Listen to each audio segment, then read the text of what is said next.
हाँ भाई बच्चों, ऑडियो वीडियो क्लियर है। Good morning good morning good morning, कैसे हो आप लोग? ऑडियो वीडियो क्लियर है? Yes yes yes. Good morning good morning, कैसे हो बच्चों? हाँ, 2-3 दिन बाद मिल रहा हूँ।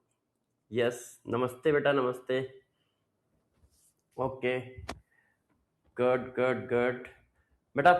नहीं, तबीयत तो मेरी सही थी बस। हाँ, good good good, very good, बहुत सही। अच्छा,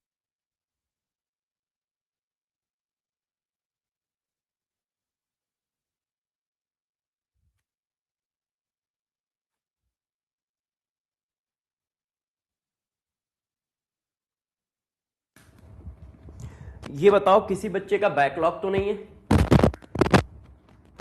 ये बताइए किसी बच्चे का बैकलॉग तो नहीं है? माइक मैंने अभी ऑन ऑफ किया था। नहीं, किसी बच्चे का बैकलॉग तो नहीं है? नहीं, वेरी गुड वेरी गुड।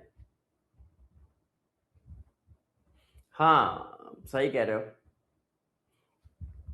तो चलो, यदि किसी बच्चे का बैकलॉग नहीं है, सब प्रॉपर सही है, तो एक एक करके सारी चीजों को डिस्कस कर देता हूं। एक एक करके सारी चीजों को बच्चों डिस्कस कर देता हूं। हाँ, तो देखो, आप सभी बच्चों को हम लोग मोल कॉन्सेप्ट कल से स्टार्ट करेंगे। कल से बैकलॉग में मोल कॉन्सेप्ट स्टार्ट कर देंगे शाम को। जिन बच्चों का बैकलॉग है, बैकलॉग का मतलब इससे पहले मोल कॉन्सेप्ट हुआ है, तो मोल कॉन्सेप्ट इवनिंग में लाइव क्लास में पढ़ा दिया जाएगा। बड़े बड़े लेक्चर होंगे 3-3 घंटे के, है ना। आपको शेड्यूल दे दिया जाएगा, कल मैं आपको शेड्यूल दे दूंगा। लाइव क्लास में चलेगी इवनिंग में। इवनिंग में इवनिंग में जैसे आपका मोल कॉन्सेप्ट जिन जिन बच्चों का बैकलॉग है वो खत्म भी हो जाए, है ना। 5 बजे से क्लास स्टार्ट होगी।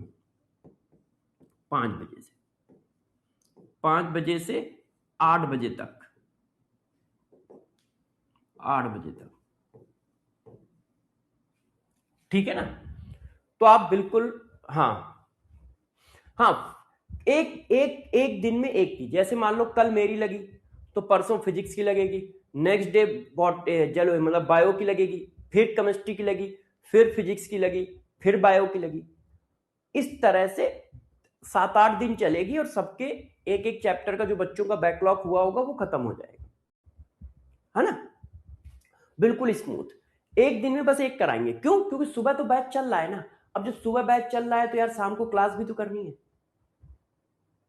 है कि नहीं।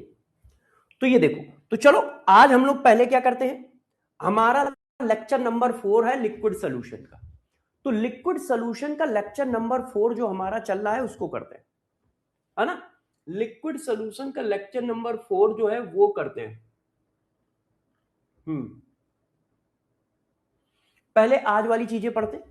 तो लिक्विड सोल्यूशन का लेक्चर नंबर 4 करेंगे। उससे पहले लेक्चर नंबर 3 में मैंने क्यूएसडी सीट दी होगी। तो आप सभी बच्चे क्यूएसडी सीट करके आए हो? आप सभी बच्चे क्यूएसडी सीट करके आए हो? खोला जाए क्यूएसडी सीट। चलो, सबसे पहले क्यूएसडी सीट करते हैं, फिर लेक्चर नंबर 4 स्टार्ट करते हैं। यस, फिर लेक्चर नंबर 4 स्टार्ट करते हैं। सारे बच्चे आ जाओ। मुझे ध्यान है मैंने क्यूएसडी सीट में एक क्वेश्चन बड़ा खतरनाक दिया है। एक क्वेश्चन मैंने काफी अच्छा दिया है। देखते हैं उस क्वेश्चन को बच्चों ने पकड़ा है कि नहीं पकड़ा है ना, क्यूएसडी सीट में। चलिए, क्यूएसडी सीट में एक क्वेश्चन मैंने आप लोगों को काफी खतरनाक दिया था। अब वो क्वेश्चन आपने कितना पकड़ा है ये देखना है मुझे। आ जाओ। ये है हमारी क्यूएसडी सीट नंबर 3। अब क्यूएसडी सीट नंबर 3 में आपको देखते हैं। ये देखिए, पहला क्वेश्चन का जवाब दो। पहला क्वेश्चन तो ऐसा ठीक है, अच्छा है। क्यूएसडी सीट नंबर 3 का फर्स्ट क्वेश्चन, इसका आंसर बताइए सब लोग। क्वेश्चन क्या है? Total vapour pressure of benzene and toluene binary solution is PT equal to 20 chi A plus 40। Calculate value of ratio of vapour pressure of benzene and toluene. Benzene और toluene के vapour pressure का ratio निकालना है। यदि मैं benzene को जरा देखो, यदि बच्चों मैं बेंजीन को ए मानूं और टाइल्यून को बी मानूं, तो इसका मतलब वो मेरे से कह रहा है पीए नॉट अपॉन पीबी नॉट का रेशियो बताओ। इसका मतलब वो मुझे क्या कह रहा है, पीए नॉट और पीबी नॉट का रेशियो बताओ, यही तो कह रहा है। तो पीए नॉट अपॉन पीबी नॉट का रेशियो कैसे बताओगे? तो सबसे पहले आपको पता करना पड़ेगा कौन कौन क्या क्या है। तो देखो यहां पे ए लिखा है तो ये बी हुआ, बी क्या है, टालुइन, तो बी की वैल्यू हो गई 40। अब ए की वैल्यू क्या होगी, इन दोनों का सम 60। ये तो वो रूल है जो मैं डायरेक्ट आपको बता देता हूं। मैंने इस टाइप के क्वेश्चन को करने के 3-4 मेथड बताए हैं कि बिना पेन चलाए कैसे करना है। यहां ए लिखा है तो ये बी हो गया, ए क्या होगा, इन दोनों का सम। मान लो किसी बच्चे को ये बात नहीं समझ में आई है तो मेथड नंबर 2 यूज करें। क्या, इक्वेशन को ए के फॉर्म में लिखें। अब इक्वेशन को ए के फॉर्म में कैसे लिखा जाता है, यदि याद हो उसको, तो P माइनस पी इंटू काई ए प्लस पी, तो क्या होता है ए बी बी, ऐसे ए बी बी। यदि यहां ए है तो ए बी बी, यहां बी है तो बी ए ए। अब कंपेयर करो, कंपेयर करो तो देखो इसकी वैल्यू कितनी आ गई 40, और इसकी वैल्यू कितनी आ गई, स्लोप की वैल्यू, तो स्लोप की वैल्यू बच्चों आ गई 20। तो पीए कितना आ गया 20 प्लस पीबी नॉट, और पीबी नॉट की वैल्यू कितनी है 40, तो 20 प्लस 40 इक्वल टू 60 आ गया। तो एक तरीका मैंने ये बताया था, ये मेथड नंबर 2 है, ठीक है। तो चाहे जिससे कर लो। अब हमें चाहिए किसकी, पीए अपॉन पीबी की वैल्यू। तो पीए की वैल्यू कितनी है बच्चों 60, पीबी की वैल्यू कितनी है 40, तो 60 अपॉन 40 का मतलब 3/2, 60 अपॉन 40 का मतलब 3/2। यस, पहले किसका नाम है, बेंजीन का नाम है, तो बेंजीन हमारा आया 60, फिर टाइलुइन, टाइलुइन आया हमारा 40। सही है बेटा, कल कल आपको सब बता देंगे। क्लियर है ये क्वेश्चन? अच्छा, अब अगला क्वेश्चन मैंने क्यूएसडी सीट में ये दिया था, इसको पढ़ो। 78 gram benzene liquid mixed with 92 gram toluene and form ideal binary solution. Calculate vapor pressure of solution. Calculate vapor pressure of solution. If vapor pressure of benzene and toluene is 230 mm and 210 mm of Hg respectively. ये देखो question, सबसे पहली बात total vapour pressure, concept ध्यान है, total vapour pressure छोटे वाले vapour pressure से बड़ा आएगा और बड़े वाले वेपर प्रेशर से छोटा आएगा। कॉन्सेप्ट याद है सबको कि जो टोटल वेपर प्रेशर होता है वो छोटे वाले इंडिविजुअल वेपर प्रेशर से बड़ा, मतलब इससे बड़ा आंसर आएगा और उससे छोटा आएगा। तो आंसर काट दो। देखो ये 263 है, ये आंसर पॉसिबल ही नहीं है, ठीक है। ये 220 है, ठीक है, ये बाकी सब पॉसिबल है। क्यों, बाकी सब इस रेंज में है। अच्छा, अब आंसर है कौन, उसके लिए क्या करोगे, देखो आपको मैंने एक बात बताई थी, यदि दोनों के मोल इक्वल हैं तो डायरेक्ट फार्मूला यूज कर सकते हो PA not plus PB not divided by 2। अब देखो मैंने कहा 78 ग्राम बेंजीन, इसको मोल बनाओ, मास अपॉन मॉलिक्यूलर मास, 1 मोल आया।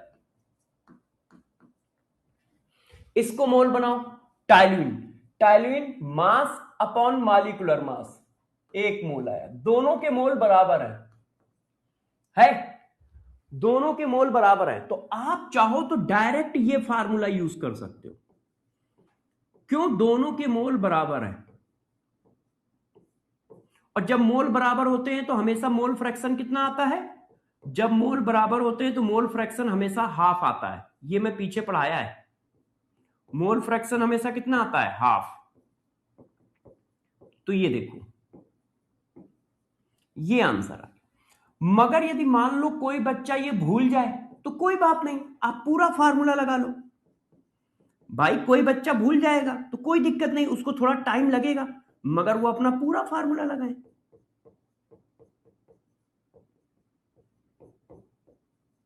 वो अपना पूरा फार्मूला लगाए तो भी आंसर आ जाएगा, तो भी आंसर आ जाएगा। मगर जो मैं छोटे छोटे पॉइंट पढ़ाता हूं, कॉन्सेप्ट पढ़ाता हूं, उनको दिमाग में रखो, उससे कैलकुलेशन नहीं होगी, क्वेश्चन जल्दी से निकल आएगा, आपके कॉन्सेप्ट क्लियर रहेंगे। जैसे ही मैंने देखा दोनों के मोल बराबर हैं तो बस इन दोनों का आधा कर दो, 210 और 230 का आधा कर दो जोड़ के। ये क्वेश्चन बताइए, vapour pressure of solution of liquid A and liquid B is इतना, ठीक है। What is the composition of mixture when vapour pressure of solution is maximum. Composition of mixture क्या होगा जब vapour pressure of solution maximum हो। तो मैंने आपको बताया था कि maximum vapour pressure of solution किसके बराबर होता है, बड़े वाले वेपर प्रेशर के बराबर होता है। Maximum vapour pressure of solution किसके बराबर होता है, बड़े वाले वेपर प्रेशर के बराबर। अब बड़ा वाला वेपर प्रेशर कौन है वो निकालना पड़ेगा। कैसे निकालोगे, ये बी है तो ये क्या होगा ए की वैल्यू कितनी आ गई 80। अच्छा बी की वैल्यू क्या आएगी, इन दोनों का सम, तो 60 और 80 140। ये देखो है ना। मान लो आप ऐसे ना निकाल पाओ तो कंपेयर करके निकाल लो, आपको मैंने 1000 तरीके बता रखे हैं, आप कंपेयर करके निकाल लो।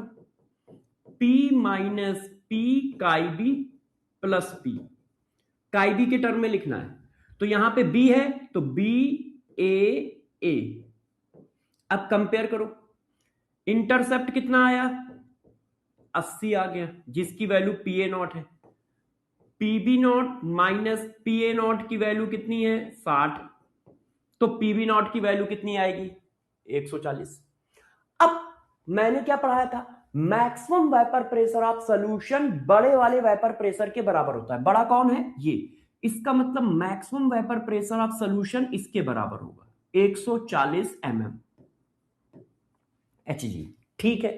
अब कंपोजिशन क्या होगा, तो जिसके बराबर होगा उसका 1, बी के बराबर है तो बी का कंपोजिशन 1 और दूसरे का 0 टेंस टू 0, ये होगा composition. Maximum vapour pressure of solution बड़े वाले वेपर प्रेशर के बराबर होगा, कंपोजिशन क्या होगा, जिसके बराबर होगा उसका मोल फ्रैक्शन 1, दूसरे का 0, है ना। और minimum vapour pressure of solution किसके बराबर होगा, जो छोटा है। और minimum vapour pressure of solution किसके बराबर होगा, जो छोटा है। मान लो मिनिमम पूछता तो ये आंसर आता। कंपोजिशन क्या होता है, जिसके बराबर होगा उसका 1, दूसरे का 0। अब ऐसा आंसर कहां है, first is the correct answer, और इसका मैंने कॉन्सेप्ट आपको पढ़ाया भी था। अब नेक्स्ट, ये क्वेश्चन सबसे अच्छा है, इस क्वेश्चन को करना, बताओ ये क्वेश्चन बहुत टफ है, मतलब जिसको कॉन्सेप्ट पता है उसका तो सेकंडों में हो जाएगा, जिसको कॉन्सेप्ट नहीं पता है वो फंसा रहेगा। Graph draw between vapour pressure and mole fraction, what is the total pressure of solution when equal mole of liquid A and liquid B is taken। अब मैंने यार total vapour pressure of solution पूछा है जब उन दोनों के equal मोल हो। अब हमें कुछ नहीं दिया है, हमें कुछ नहीं दिया है, सिर्फ इक्वल मोल दिए हैं और पूछ रहे हो और एक ग्राफ दे दिया है। तो देखो total vapour pressure of solution जब मोल इक्वल हो तो क्या होता है, ये होता है। मोल इक्वल होंगे तो मोल फ्रैक्शन क्या होगा, आधा। अब PA0 PB0 की वैल्यू यहां दी नहीं है, इसका मतलब आपको ग्राफ आना चाहिए। यदि ग्राफ आता होगा तभी आप PA0 और PB0 की वैल्यू निकाल पाओगे। मैंने क्या है, डाटा ग्राफ में छुपा दिया है, डाटा ग्राफ में छुपा दिया है। अब PA0 की वैल्यू क्या होगी, ये जो होता है ये PA0 होगा, क्यों, देखो ये PA0 होगा, क्यों, क्योंकि यहां सॉरी ये PB0 होगा, जिसका मोल फ्रैक्शन 1 होता है वो ये होता है, तो ये PB0 दिया है और ये PA0 दिया है। मैंने क्या किया है, ग्राफ में वैल्यू छुपा रखी है। यहां पर क्या है, लिक्विड बी, तो ये mole fraction of liquid B है। यहां पर क्या है, लिक्विड ए, सिर्फ लिक्विड ए, तो ये मोल फ्रैक्शन ऑफ लिक्विड ए है, और इसकी वैल्यू कितनी आ रही है 40, इसकी वैल्यू कितनी आ रही है 20। ये देखो ऊपर की ओर क्या है, वैल्यू बढ़ रही है मोल, तो इसकी वैल्यू है 40, इसकी वैल्यू है 20, 2 से डिवाइड कर दो, 30 वैल्यू आ गई, 30 वैल्यू आ गई। ये देखिए जिसका मोल फ्रैक्शन 1 होता है उसका ये है प्रेशर है। तो वेपर प्रेशर ऑफ बी कहां पर है, बी, और वेपर प्रेशर ऑफ ए की वैल्यू क्या है, ये डॉट करके मैंने क्या है वैल्यू बता दी है, क्यों, वर्टिकल कॉलम की पे क्या है वेपर प्रेशर ऑफ सोल्यूशन, तो वेपर प्रेशर ऑफ सोल्यूशन इस पॉइंट का कितना है 40, और वेपर प्रेशर ऑफ सोल्यूशन इस पॉइंट का कितना है 20।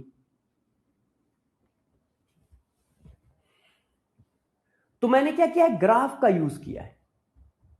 हाँ, और आंसर 20 और 40 के बीच में होगा, सही कह रहे हो आंसर। हाँ, कोई बच्चा चाहता तो ऐसे भी निकाल सकता है, मगर 20 और 40 के बीच में आंसर होगा, ना तो 20 होगा, हाँ वैसे भी आंसर आ जाएगा, सही कह रहे हो।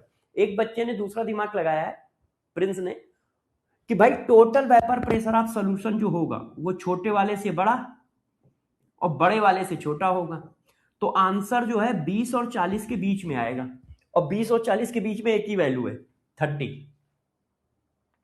नेक्स्ट इसको बताओ, total vapour pressure of solution PT equal to -100 chi A plus 150, what is the value of vapour pressure of liquid A and liquid B in above solution. तो भाई देखो यहां पे ए दिया है, तो ये किसकी वैल्यू है, बी की, और ए की वैल्यू क्या आएगी, दोनों का सम, इन दोनों का सम करो, तो ये -100 है और ये 150 है, तो सम करने पर कितना आया 50 आया। तो B की वैल्यू है 150 और A की वैल्यू है 50, देख लो कहां है, B की वैल्यू है 150, A की वैल्यू है 50। Yes yes yes yes, very good. अब बताएं कितने बच्चे ऐसे हैं जिसमें 5 में से 5 क्वेश्चन सही है। देखो मैं आपकी हर सब टॉपिक की हर लाइन की प्रैक्टिस अपने साथ कराता चलूंगा। आप देखो जितना पढ़ा रहा हूं उसके हर पॉइंट से क्वेश्चन बना के दे रहा हूं आपको, जैसे क्या है आपकी प्रैक्टिस अच्छी हो, आपका कोई कॉन्सेप्ट छूटे नहीं, मगर यार आपकी भी मेहनत लगेगी कि आप वो सब करके आओ घर से, और इनको ध्यान भी रखो आगे फ्यूचर के लिए। Yes, very good very good, बहुत सही बहुत सही। अभी ये सारे क्वेश्चन बहुत जल्दी हो जाएंगे, क्यों, क्योंकि तुम ताजा ताजा पढ़ते हो। मैं आज पढ़ाता हूं आज ही क्वेश्चन देता हूं, जब ये 2 महीने बाद इन्हीं क्वेश्चनों को करोगे तो ज्यादा कंफ्यूज रहोगे, ज्यादा टफ लगेंगे, ज्यादा कंफ्यूज रहोगे, ज्यादा टफ। हाँ 4 4 5 5 5 5 5 4 5, सचिन 5, हाँ सचिन 4, हाँ 5 5, very good very good very good. आ जाओ अब आज की क्लास चालू करते हैं। देखो लास्ट क्लास में मैंने यहां तक पढ़ाया था आपको, यदि सबको याद हो मैंने आप लोगों को यहां तक पढ़ा दिया था, राउल्स लॉ ये सब पढ़ा दिया था, ये ग्राफ पढ़ा दिया था और ग्राफ के पॉइंट लिखा दिए थे, ध्यान है। अब मैं उसके आगे चलता हूं, अब मैं उसके आगे चलता हूं कि हाँ भाई आगे क्या। अब गौर समझो, अभी वही चल रहा है, राउल्स लॉ का पहला ही केस चल रहा है ना, आज दूसरा केस चालू हो जाएगा, मगर अभी हम लोग पहले केस पे।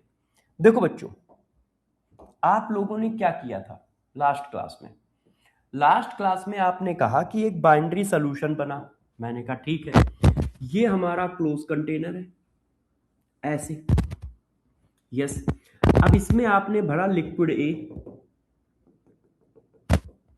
और लिक्विड बी का मिक्सचर, यही तो था ना। ये लिक्विड ए हो गया मान लो, इसको मैंने नाम दे दिया लिक्विड ए, और दोनों के दोनों लिक्विड वोलेटाइल है, जिसका मोल फ्रैक्शन कितना है काई, और फिर ये हमारा है लिक्विड बी,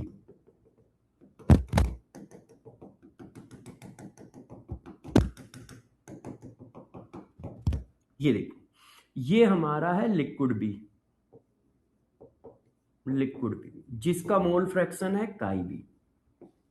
हम इसी की बात कर रहे थे, और दोनों क्या है, दोनों वोलेटाइल है, तो दोनों वोलेटाइल है तो उनके बीच में ये आ गया लिक्विड बी। भाई लिक्विड बी क्या है, ग्रीन कलर का है, ये आ गया लिक्विड बी, ऐसे। ये देखिए, ये लिक्विड बी की वेपर है, ये लिक्विड बी की वेपर है, और ये लिक्विड ए की वेपर है। क्यों? क्योंकि दोनों वेलेटाइल है, तो दोनों वेलेटाइल है तो दोनों की वेपर बनेगी, किसी एक की वेपर तो बनेगी नहीं, दोनों की वेपर बनेगी। क्यों? क्योंकि दोनों वेलेटाइल है।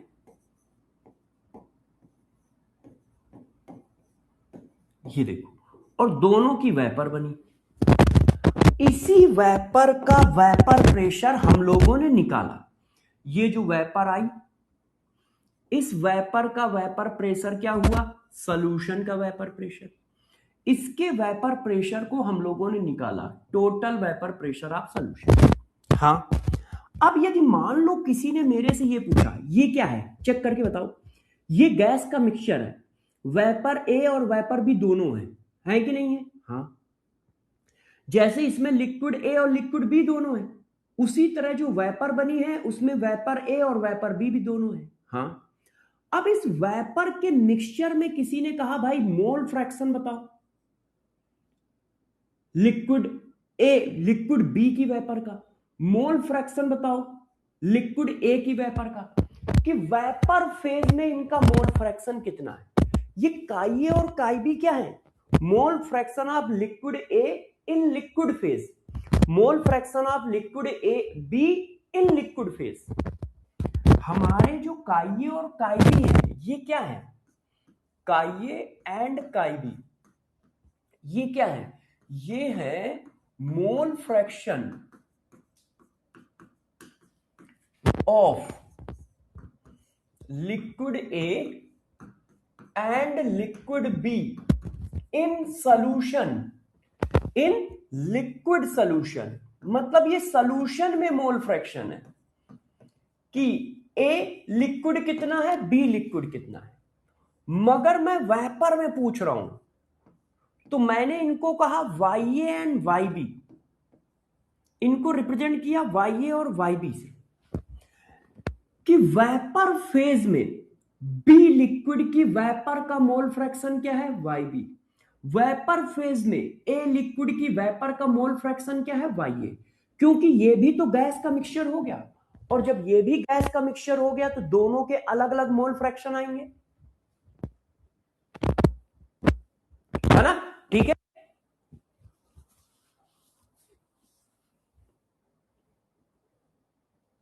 अच्छा, माइक हिल रहा है, ओके। बात समझ में आ रही है सबको इतनी?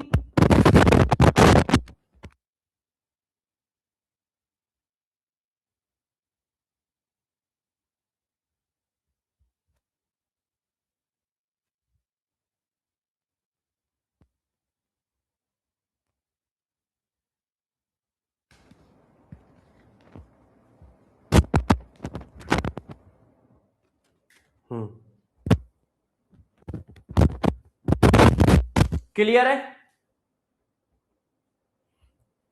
हाँ, नहीं केस 2 नहीं है आदिल।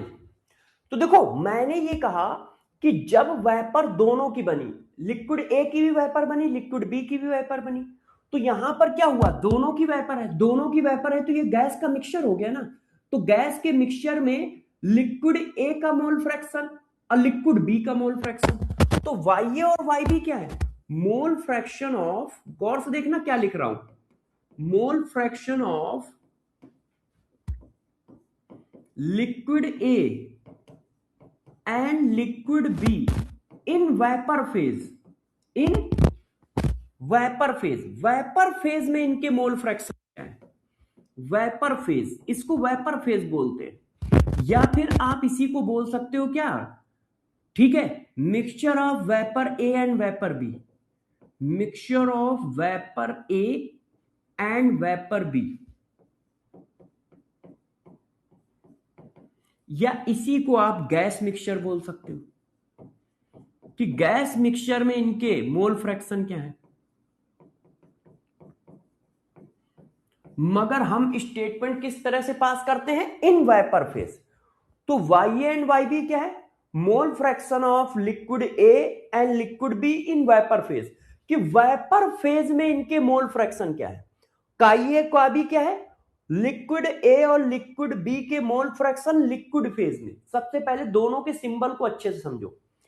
काई ए और काई बी है mole fraction of liquid A and liquid B in liquid phase. Y A और वाई बी क्या है, mole fraction of liquid A and liquid B in vapour phase. Vapour phase में इनके मोल फ्रैक्शन क्या है, clear है। अच्छा, अब देखो हम ये जानते हैं कि मोल फ्रैक्शन का सम 1 के बराबर होता है, तो chi A plus chi B equal to 1 होता है। इसी तरह Y A plus Y B भी इक्वल टू 1 होगा। क्यों? क्योंकि दो ही तो गैस हैं, दो ही तो गैस के मिक्सचर हैं। एक ए का मिक्सचर है, एक बी का मिक्सचर है, तो इनका सम क्या होगा, इनका सम क्या होगा 1 के बराबर। तो जैसे काई ए प्लस काई बी का सम 1 के बराबर है, इसी तरह Y A plus Y B का सम भी 1 के बराबर होगा। ये देखो, बात क्लियर है, इतनी बात क्लियर है सबको। अब किसी ने कहा कि यार ये बताओ, किसी ने कहा कि ये बताओ ये मोल फ्रैक्शन वेपर फेज में आएगा कितना, कैसे निकालोगे। किसी ने कहा कि वेपर फेज में, किसी ने कहा वेपर फेज में मोल फ्रैक्शन ऑफ लिक्विड एक कैसे निकालोगे, निकालोगे कैसे। तो हम लोग क्या निकालना है, वेपर फेज में लिक्विड ए का मोल फ्रैक्शन, वेपर फेज में लिक्विड बी का मोल फ्रैक्शन। तो कैसे निकालोगे, तो देखो कैसे निकाला जाता है, कॉन्सेप्ट समझना सब लोग। देखिए, देखो मैं लिख रहा हूं mole fraction of liquid A in vapour phase, in vapour phase, इसको बोलते हैं Y A. Mole fraction of liquid A in vapour phase कितना होगा। अब गौर समझो, जिसका मोल फ्रैक्शन निकालना है, देखो यदि ए का मोल फ्रैक्शन निकाल रहे हो तो pressure of A, vapour pressure of A divided by total pressure. यदि ए का मोल फ्रैक्शन निकाल रहे हो तो vapour pressure of A divided by total pressure. ये देखो, और वेपर प्रेशर ऑफ ए क्या होता है, पी ए नॉट काई ए, और टोटल प्रेशर क्या होता है, P A naught chi A plus P B not chi B. ये देखो, अब मान लो बी का मोल फ्रैक्शन निकाल रहे हो तो कैसे निकाला जाएगा, देखो mole fraction of liquid B, liquid B in vapour phase, in vapour phase, जिसको हम वाई बी कहते हैं। अब ये निकाला जाएगा तो कैसे निकालोगे,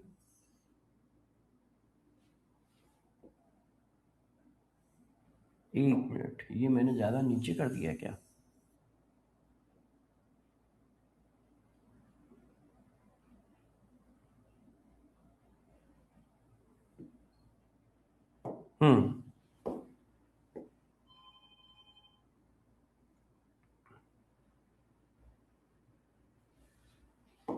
अच्छा ये वाला पोर्शन थोड़ा सा ऊपर है, इसको थोड़ा नीचे कर देता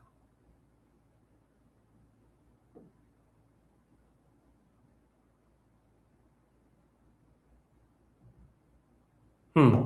अब देखो जरा बच्चों, वो कैसे निकलेगा, जिसका देखो वाई ए इक्वल टू, तो Y B P B upon P T, जिसका मोल फ्रैक्शन वेपर फेज में निकाल रहे हो उसका प्रेशर ऊपर नीचे टोटल प्रेशर, जिसका मोल फ्रैक्शन वेपर फेज में निकाल रहे हो उसका पार्शियल प्रेशर ऊपर नीचे टोटल प्रेशर। देखो, जिसका मोल फ्रैक्शन वेपर फेज में निकाल रहे हो उसका प्रेशर ऊपर नीचे टोटल प्रेशर, जिसका मोल फ्रैक्शन वेपर फेज में निकाल रहे हो उसका प्रेशर ऊपर नीचे टोटल प्रेशर। चेक करो, चेक करो, और इसकी वैल्यू क्या होगी, P B not chi B divided by total pressure की value P A naught chi A plus PB naught chi B. ये देखिए, ये होगी वैल्यू। आप एक बार इनको अच्छे से नोट कर लें। याद कैसे रखोगे? जिसका वेपर प्रेशर, जिसका मोल फ्रैक्शन वेपर फेज में निकालोगे, जिसका मोल फ्रैक्शन वेपर फेज में निकालोगे, उसका partial pressure divided by total pressure. जिसका मोल फ्रैक्शन वेपर फेज में निकालोगे, उसका partial pressure divided by total pressure. ये देखो, और ये आप नोट कर लीजिए। कई बच्चे लिख रहे हैं कि सर पीछे वाला अभी नोट नहीं है, तो पीछे वाला भी नोट कर लीजिए, पीछे वाला भी नोट कर लीजिए। हाँ, पहली वाली स्लाइड भी दिखा रहा हूं। आराम आराम करेंगे, सब एकदम मस्त आराम आराम करेंगे और सब कुछ टाइम पे खत्म होगा, ऑन टाइम।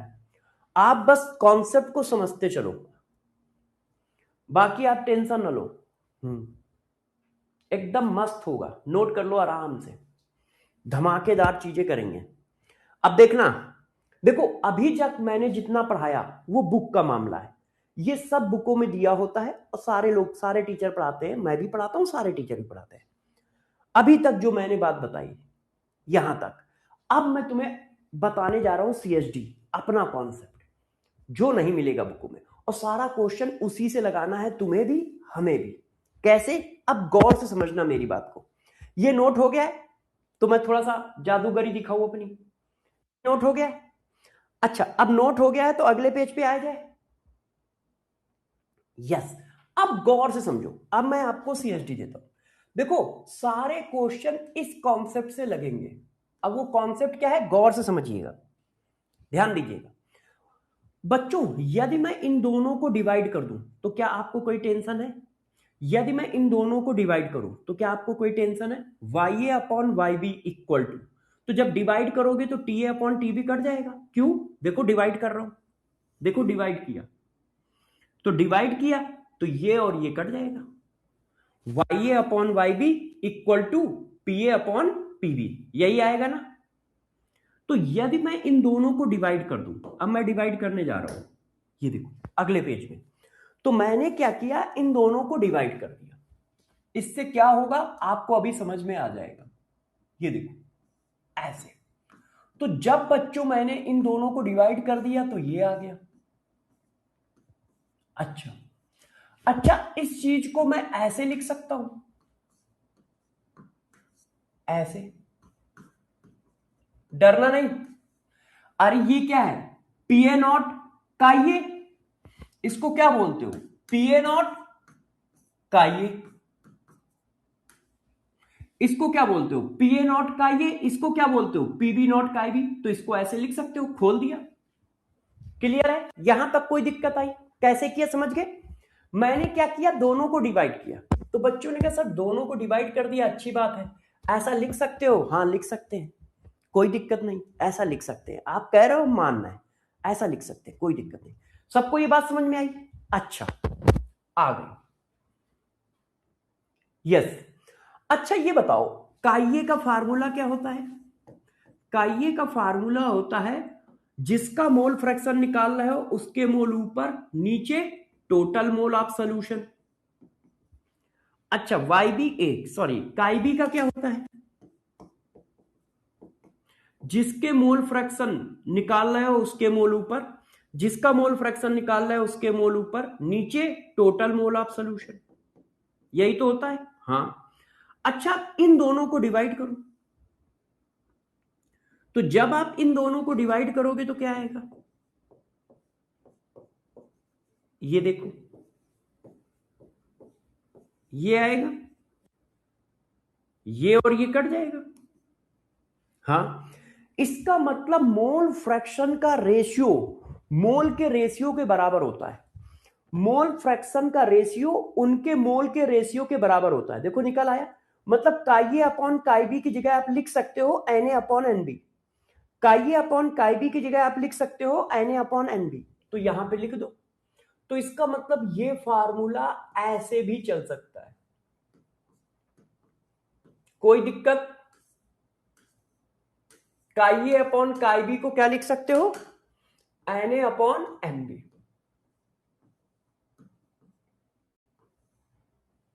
बताओ कोई दिक्कत है किसी को? कोई दिक्कत है किसी को? कोई दिक्कत है किसी को? कैसे लिखा, बात समझिए। देखो काइए जिसका मोल फ्रैक्शन निकाल रहा है उसका मोल ऊपर, नीचे टोटल मोल।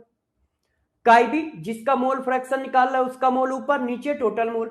डिवाइड किया कट गया, डिवाइड किया कट गया। ऐसा लिख सकते हैं? यस या नो बताओ, यस या नो बताओ। एक मिनट,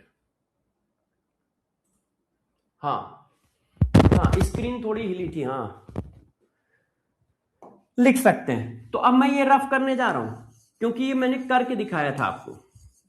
मैंने कहा मैं डायरेक्ट लिख दूंगा तो आप लोग कहोगे कहां से आया, इसलिए मैंने पहले करके दिखाया। अब और गौर से समझो। अच्छा ये क्या लिखा है, मोल ऑफ ए, ये क्या लिखा है, मोल ऑफ बी। तो मैं इसको क्या ऐसे खोल दूं? कोई बच्चा बुरा तो नहीं मानेगा? मैं इस चीज को ऐसे खोल दूं, कोई बच्चा बुरा तो नहीं मानेगा? इसको खोल रहा हूं, mass of A, mass of B, molecular mass of B, molecular mass of A. मतलब देखो mass of A divided by molecular mass of A, mass of A divided by molecular mass of A, mass of B divided by molecular mass of B. Molecular mass ऊपर चला जाएगा, ये देखो भाई ये ऐसे ही तो आएगा। देखो किसी को कंफ्यूजन हो तो mass upon molecular mass, mass upon molecular mass. अब ये ऊपर जाएगा, ये ऐसे जाएगा। तो mass upon molecular mass of B, ये देखो लिख दिया। अब ये ऊपर चला गया तो molecular mass of B divided by molecular mass of A, ऐसे लिख गया। तो इस चीज को मैंने डायरेक्ट लिख दिया है, इस चीज को, ये देखो मैंने इसको भी खोल दिया है, मैंने इसको भी खोल दिया। अब ये जो मैंने लिखा है आप सबसे ज्यादा ये फार्मूला यूज करोगे, आप सबसे ज्यादा ये फार्मूला यूज करोगे क्वेश्चन करते समय। अभी मैं क्वेश्चन भी कराऊंगा, पहले सारे कॉन्सेप्ट बता दूं। आप सबसे ज्यादा ये फार्मूला यूज करोगे क्वेश्चन करते समय, क्वेश्चन करते समय। अच्छा इसी फार्मूले को एक और तरीके से लिख सकते हैं क्योंकि आगे जगह खत्म हो गई है, आगे जगह खत्म हो गई है तो और लिख सकते हैं। देखो इसी फार्मूले को एक और तरीके से लिख सकते हैं, जरा देखो अभी इन पे क्वेश्चन भी देंगे, ध्यान रखिएगा। हाँ बेटा मैं आशीष चैट भी देख रहा हूं, मैं चैट देखता जा रहा हूं, मगर अभी मैं ऐसा कुछ बता ही नहीं रहा कि चैट में आप कुछ डाउट पूछो। हाँ मैं चैट देखता जा रहा हूं, जब कोई डाउट होता है तब मैं रिप्लाई करता हूं। आप लोग बस लिख रहे हो मजा आ रहा है, सब कुछ ठीक है, तो बस ठीक है। मोल पायल बेटा, मोल कॉन्सेप्ट की क्लास कल से चालू करूंगा, मैं बता दूंगा अभी उसके बारे में, बिल्कुल पता, चिंता ना करो। इसी में लगी होगी, जैसे डेली क्लास लगती है ना, खोलते हो तो लिखा होता है कि 10:45 से सर्वेश सर की केमिस्ट्री क्लास है, ऐसा ही उसमें भी लिखा आएगा, बिल्कुल परेशान करने की जरूरत नहीं। लिक्विड 2 से ज्यादा होंगे तो बिल्कुल यही होगा जो तुमने लिखा है अमन, बिल्कुल ऐसा ही होगा यदि 2 से ज्यादा लिक्विड है। मगर बाइनरी सोल्यूशन के लिए ही हम लोग पढ़ रहे हैं, राउल्स लॉ अभी सिर्फ बाइनरी सोल्यूशन के लिए ही है और किसी के लिए नहीं है। मगर यदि ऐसा हुआ कि 2 से ज्यादा सोल्यूशन हुए तो जो तुम लिख रहे हो वो सही लिख रहे हो। अब देखो बच्चों, हम लोगों ने क्या है एक रिलेशन पढ़ा है, मोल फ्रैक्शन और मोललिटी के बीच में ये रिलेशन होता है। यदि किसी को याद हो, नहीं याद है तो मैं लिख देता हूं, मोल फ्रैक्शन और मोलरिटी के बीच में ये रिलेशन होता है, molarity of solution into molecular weight of solvent divided by 1000। ये रिलेशन होता है मोल फ्रैक्शन और मोलरिटी के बीच में। ये देखो मोल फ्रैक्शन और मोलरिटी के बीच में ये रिलेशन होता है। मोल फ्रैक्शन का ratio molarity of solution into molecular weight of solvent divided by 1000 के बराबर होता है, डिवाइडेड बाय 1000 के बराबर होता है। ये रिलेशन होता है मोल फ्रैक्शन इनटू मोलरिटी के बीच में। अब देखो यहां पे हमारा मोल फ्रैक्शन दिया है, तो मोल फ्रैक्शन के रेशियो की जगह हम ये चीज रख सकते हैं, मोल फ्रैक्शन के रेशियो की जगह हम ये चीज रख सकते हैं। क्यों? मोल फ्रैक्शन का रेशियो इसके बराबर होता है molality into molecular weight of solvent divided by 1000। तो इसका मतलब हम ये भी कॉन्सेप्ट फार्मूला बना सकते हैं। वो मैंने बनाया क्यों नहीं, क्योंकि आगे जगह नहीं है, तो अब इसको मैं अलग से लिख दे रहा हूं। ये देखिए, आप ये भी फार्मूला बना सकते हो, मोललिटी ऑफ सॉल्यूशन। अब क्वेश्चन में जो पूछेगा हम उसी के बराबर कर देंगे।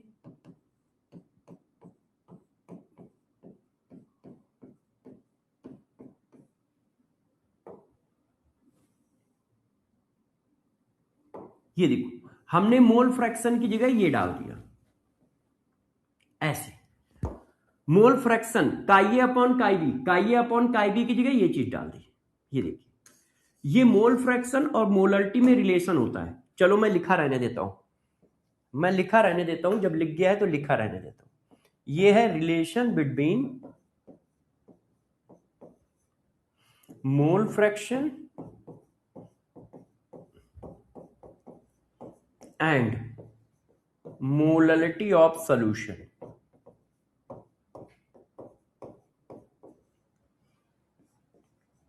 ये देखो, अब हम क्वेश्चन के हिसाब से कॉन्सेप्ट यूज करते चलेंगे। ये दो कॉन्सेप्ट बहुत इंपॉर्टेंट है, हम क्वेश्चन के हिसाब से कॉन्सेप्ट को यूज करते जाएंगे। अभी मैं क्वेश्चन भी कराऊंगा, बिल्कुल परेशान मत होइएगा। हाँ, नीचे नहीं लिखूंगा। चलो अब बताओ, ये ज्यादा उधर हो गया हो तो इसको खींच दूं थोड़ा सा। 1 मिनट मैं थोड़ा सा खींच देता हूं, हो सकता है वो बिल्कुल चिपक गया हो तो बच्चों को दिख ना रहा हो, तो इसको थोड़ा सा इधर कर देता हूं। अब आपको दिखेगा, है ना। उसको मैंने क्या किया, ये देखो, अब बीचों बीच आ गया। अब इतनी बात आपने ध्यान रख लो, एक बार देख लो क्या क्या लिख सकते हो। देखो क्या लिख सकते हो, क्यों, क्योंकि इस पर मैं अभी क्वेश्चन दूंगा आपको, पेपर में आए हुए क्वेश्चन है सब। देखिए, Y A upon Y B को लिख सकते हैं P A upon P B का रेशियो। पी ए की वैल्यू है P A not upon P B not chi A upon chi B. तो P A not upon P B not का ratio chi A upon chi B का ratio. Chi A upon chi B को लिख सकते हैं N A upon N B. N A upon N B को खोल दिया तो हम ऐसा लिख सकते हैं, और काई ए अपॉन काई बी की जगह हम ये लिख सकते हैं। इतनी बातें मैंने लिखी हैं, आप आराम से नोट कर लीजिए, क्योंकि ये कॉन्सेप्ट सबसे खतरनाक कॉन्सेप्ट है। अब इससे देखो हम लोग क्वेश्चन करने चलते हैं और आपको बताते हैं कैसे कैसे क्वेश्चन आपसे पूछ सकता है, और फिर उन क्वेश्चनों को हम लोग कैसे कैसे निकालेंगे। ठीक है, कैसे निकालेंगे, देखो इस क्वेश्चन को करते हैं। क्वेश्चन पढ़ो सब लोग, सब बच्चे क्वेश्चन पढ़े। A solution have 1:4 molar ratio of pentane and hexane. मतलब ये पेंटेन का मोल दिया है और ये हेक्सेन का मोल दिया है। The vapour pressure of pure hydrocarbon at 20 degree centigrade 440 mm of Hg for pentane. Pentane का वेपर प्रेशर दिया है 440 mm और हेक्सेन का वेपर प्रेशर दिया है 120 mm। ठीक है, the mole fraction of pentane in the vapour phase would be. देखो वेपर फेज में पूछ रहा है, in the vapour phase would be. अब मैं मान लो पेंटेन को ए मान लेता हूं और हेक्सेन को बी मान लेता हूं।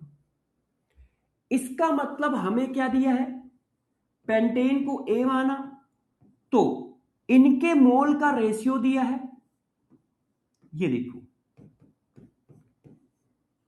आपको पी ए नॉट की वैल्यू दी है,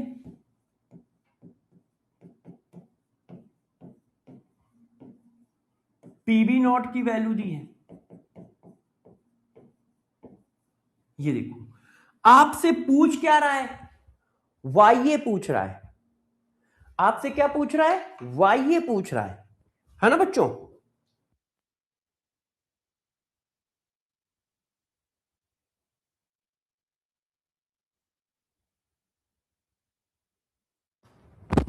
आपसे पूछ क्या रहा है? वाई ए पूछ रहा है।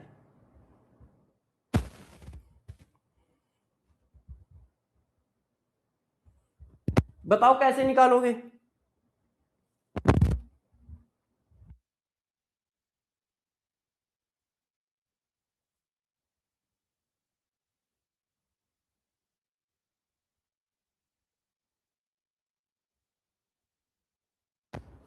बताओ बच्चों।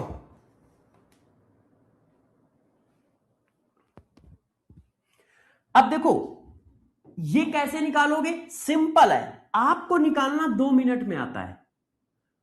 आपने लगाया Y A upon Y B equal to P A not P B not N A upon N B. अब वाई ए पूछ रहा है और वाई बी को क्या लिख सकते हो? 1 - वाई बी को हम क्या लिख सकते हैं? 1 - क्यों? Y A plus Y B equal to 1 होता है। हमें वाई ए निकालना है तो वाई बी की जगह 1 - रख दिए। इसकी वैल्यू देखो दी है 440 डिवाइडेड बाई 120। इसकी वैल्यू दी है 0 से 0 कट गया, 4 से ये काट दिया तो ये आ गया 11 डिवाइडेड बाई 12। तो इधर कर दिया 12 YA equal to 11 YA minus 11, है ना? 12 का मल्टीप्लाई इधर आ गया, 11 का इधर आ गया। अब जोड़ दिया तो ये आ गया 11 डिवाइडेड बाई 23। क्यों? ये दोनों जुड़ जाएंगे तो 2 और 1 3, 1 1 2। तो इधर आया, 1 मिनट 1 मिनट 1 मिनट 1 मिनट, मैंने गलती कर दी। हाँ गलती यहां की है, ये लिखा गलत है ना? ये होगा 11 माइनस 11 YA।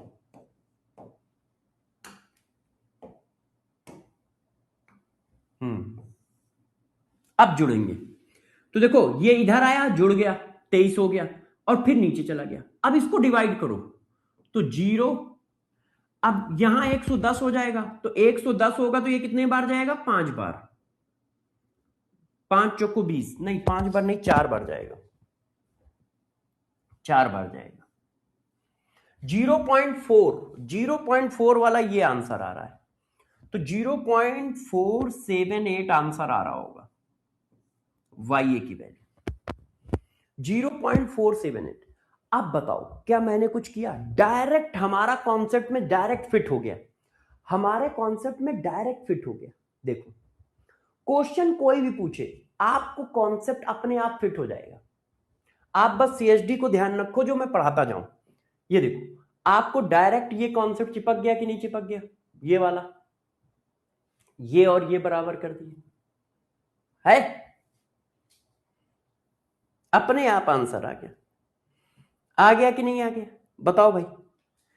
अब देखो एक क्वेश्चन मैं देता हूं, एक क्वेश्चन और अब देखो और पूछते हैं, और पूछता हूं।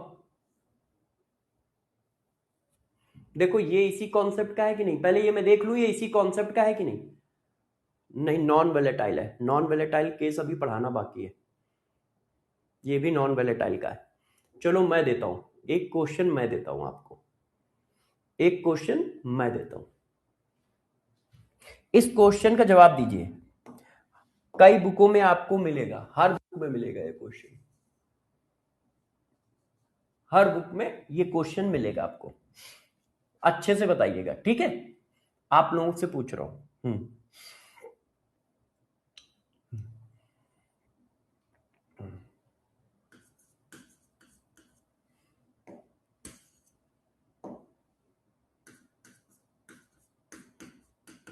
Ratio of vapour pressure of liquid A and liquid B is 1:2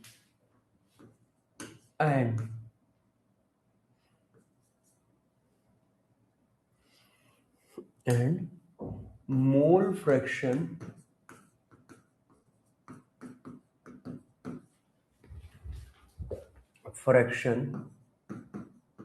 ratio of liquid B and liquid A in binary solution is 1:2. Calculate ratio of mole fraction of liquid A and liquid B in vapor phase is A 1:2, B 1:1, C 2:1, D 1:4, E 4:1। बताओ सब लोग answer, कौन सा answer सही है बताओ।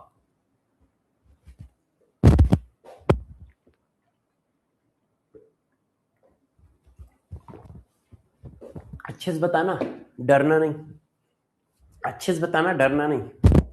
देखो सब लोग आंसर दो, मैं सबको टाइम देता हूं, सबको टाइम देता हूं। हाँ सूरज, वो भी कराऊंगा, परेशान ना हो, वो भी कराऊंगा टाइम आने पे।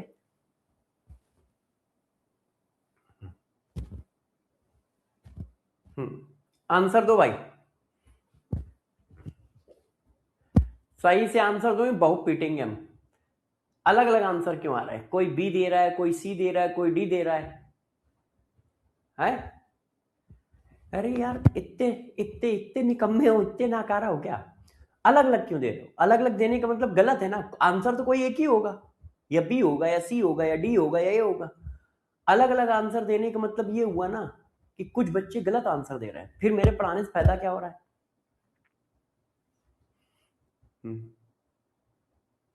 हाँ अब देखो, मैं बताता हूं, अपना आंसर मैच करना और पकड़ना गलती कहां की है।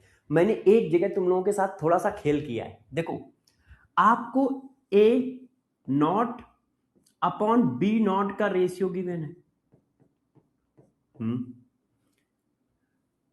Ratio of vapour pressure of liquid A and liquid B is this, and mole fraction ratio of liquid B and liquid A. यहां पर मैंने आपको घुमा दिया, मैंने बी पहले लिखा है, ए बाद में लिखा है, मतलब हमने काई ए अपॉन काई बी का रेशियो दिया है। और जबकि फार्मूले में क्या पड़ेगा? काई ए अपॉन काई बी, और रेशियो किसका दिया है? काई बी अपॉन काई ए। तो इसको पलट दो तो इसकी वैल्यू 1 हो गई। तो मैंने यहां पे आपको थोड़ा सा फंसाया। क्यों? बच्चे जोश में चलते हैं, जोश में चलते हैं। अच्छा वेपर प्रेशर का रेशियो भी दिया है, मोल फ्रैक्शन का रेशियो भी दिया है, फार्मूले में डाल देते हैं, फार्मूले में डाल देते हैं। मैंने क्या किया? मोल फ्रैक्शन का रेशियो दिया है मगर पलट के दिया है, काई बी अपॉन काई ए का रेशियो दिया है, और जबकि फार्मूले में पड़ता है काई ए अपॉन काई बी, है ना। तो मैंने क्या किया आपको फंसाने के लिए, और इसकी वैल्यू पूछी है, चेक करो पूछी किसकी वैल्यू है, इसकी value. Calculate ratio of mole fraction of liquid A and liquid B in vapour phase.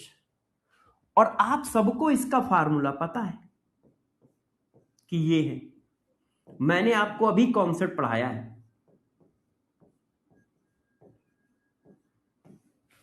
अभी कॉन्सेप्ट पढ़ाया। मैं चाहता था कि आप जोश में क्वेश्चन को करो और आंसर गलत दो, ये देखो, तो रेशियो क्या आ रहा है, 1:1। तो मैक्सिमम बच्चे बी दे रहे थे, मैक्सिमम बच्चे बी दे रहे थे, मगर कुछ सी और डी भी दे रहे थे। तो जो सी और डी दे रहे थे, निकम्मो, क्वेश्चनों को गौर से पढ़ा करो, आराम से किया करो। आप देखते हो मैं कितने आराम आराम पढ़ाता हूं, कितने आराम आराम करता हूं। क्यों क्यों यार, इतने सालों से पढ़ा रहा हूं, मुझे तो सब रटा है, मतलब सब दिमाग में सेट है। क्वेश्चन देखते ही मैं कई क्वेश्चनों का आंसर निकाल सकता हूं। सही करना जरूरी है, गलत नहीं करना जरूरी है। टाइम लग जाए ठीक है, कोई दिक्कत नहीं, हम धीरे धीरे स्पीड बढ़ा के टाइम को मैनेज कर लेंगे, मगर गलत करने की आदत ना पड़े, गलत मत करो। क्लियर है?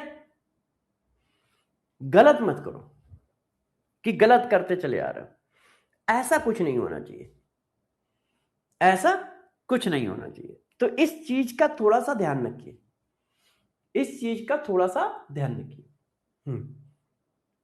कर लोगे सब लोग? सब लोग इस टाइप के क्वेश्चन भी कर लोगे, कोई दिक्कत तो नहीं है?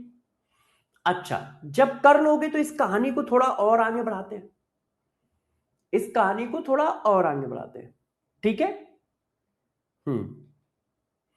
अब आगे कैसे बढ़ाते हैं जरा देखो। अब हम लोग हेडिंग करने जा रहे हैं नेक्स्ट। अब नेक्स्ट हेडिंग क्या है, ध्यान दीजिएगा सारे बच्चे। Case number 2, case 2, case 2, case 2 क्या है? Only one liquid volatile, one liquid is volatile। अब दो में से कोई एक लिक्विड volatile नेचर का है, दोनों लिक्विड volatile नेचर के नहीं है। अब हम ये करने जा रहे हैं। अब राउल्ट्स लॉ क्या होगा? जब कोई एक लिक्विड volatile होगा तो राउल्ट्स लॉ क्या होगा? अब दो लिक्विड volatile नहीं है, देखो अब गौर सुनो। अब मैंने क्या किया, कंटेनर में एक लिक्विड को volatile रखा है, दो को नहीं रखा है। मतलब कोई एक लिक्विड वेपर बनाएगा, कोई एक लिक्विड वेपर नहीं बनाएगा। तो देखो एक लिक्विड ये है,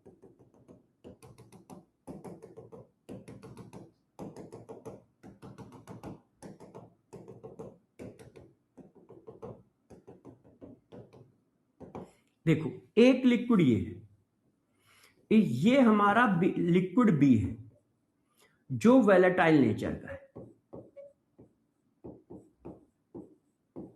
इसका मतलब ये वेपर बनाएगा। इसी बी लिक्विड को हम सॉल्वेंट बोल दे रहे हैं, इसी बी लिक्विड को अब हम क्या बोल दे रहे हैं, सॉल्वेंट। इसी बी लिक्विड को अब हम सॉल्वेंट बोल दे रहे हैं।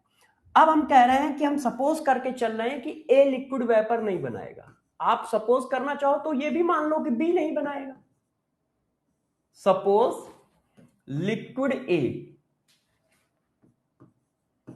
नॉट फॉर्म वेपर, तो अब ये सॉलिड भी हो सकता है, नॉट फॉर्म वेपर। अब ये वेपर नहीं फॉर्म करेगा, मतलब ये नॉन वेलेटाइल है, नॉन वेलेटाइल। अब ये नॉन वेलेटाइल लिक्विड भी हो सकता है और सॉलिड भी हो सकता है। अब जो ए है वो नॉन वेलेटाइल लिक्विड भी हो सकता है, सॉलिड भी हो सकता है, ए जो है, मगर ए वेपर नहीं बनाएगा, ये कंफर्म हो गया है। क्यों? क्योंकि अब हम ऐसा सॉल्यूशन लेने जा रहे हैं जो सिर्फ एक लिक्विड वेपर बनाएगा, और उस लिक्विड को हमने बी माना है, और बी को आप एज ए सॉल्वेंट कह सकते हो, ए को आप एज ए सॉल्यूट कह सकते हो। तो अब हमने ए को सॉल्यूट मान लिया है। अब सॉल्यूट का फिजिकल स्टेट, गौर सुनो, सॉल्यूट का फिजिकल स्टेट लिक्विड भी हो सकता है और सॉलिड भी हो सकता है। अब सॉल्यूट का फिजिकल स्टेट लिक्विड भी हो सकता है और सॉलिड भी हो सकता है, मगर ये कंफर्म है कि ये नॉन वेलेटाइल है, ये कंफर्म है कि ये नॉन वेलेटाइल है। अच्छा बताओ, यदि ये नॉन वेलेटाइल है तो इसका प्रेशर कितना होगा, वेपर प्रेशर कितना होगा? यदि ये नॉन वेलेटाइल है तो इसका वेपर प्रेशर कितना होगा? 0। रीजन? क्योंकि ये नॉन वेलेटाइल है, क्योंकि ये नॉन वेलेटाइल है, मतलब ये वेपर नहीं बनाएगा। तो जब वेपर नहीं बनाएगा तो वेपर का प्रेशर कैसे आएगा? नॉन वेलेटाइल इन नेचर, वेपर का प्रेशर कैसे आएगा जब ये वेपर बनाएगा ही नहीं? तो मैंने ये डाल दिया लिक्विड ए। ये क्या है? ए है। ये लिक्विड ए है, ये नॉन वेलेटाइल है। ये है ए, जिसको हमने नाम दिया है सॉल्यूट। अब बताओ वेपर किसकी बनेगी? वेपर सिर्फ बनेगी बी की। ए की तो अब वेपर ही नहीं बनेगी, अब सिर्फ बी की वेपर बनेगी, क्योंकि हमारा बी वेलेटाइल है, ए वेलेटाइल नहीं है। तो ये जितनी भी वेपर है सब की सब बी की है।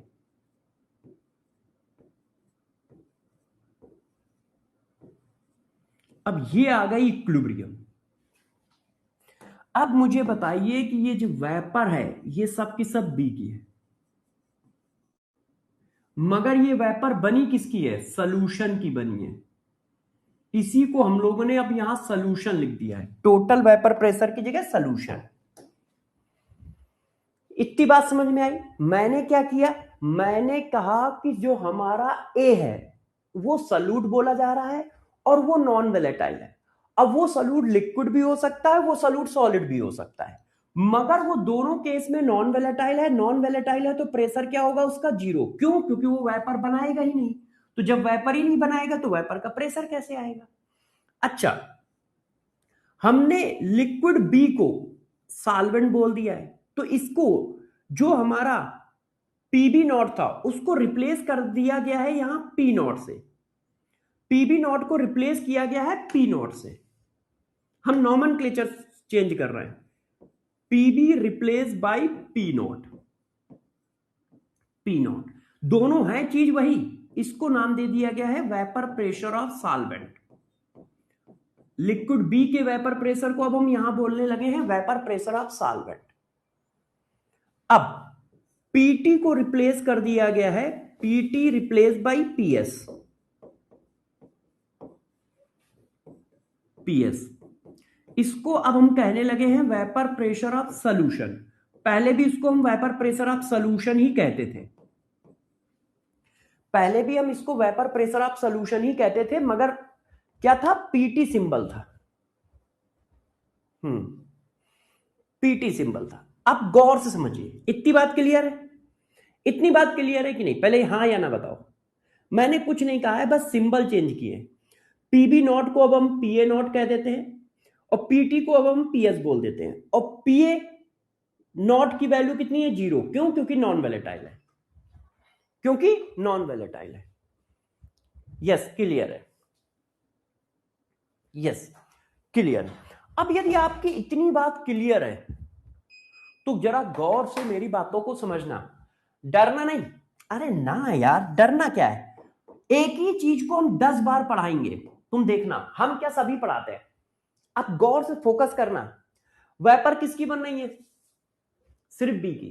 तो वेपर प्रेशर ऑफ सॉल्यूशन बताओ किसके बराबर होगा? सिंपल सी बात है, वेपर प्रेशर ऑफ सॉल्यूशन किसके बराबर होगा?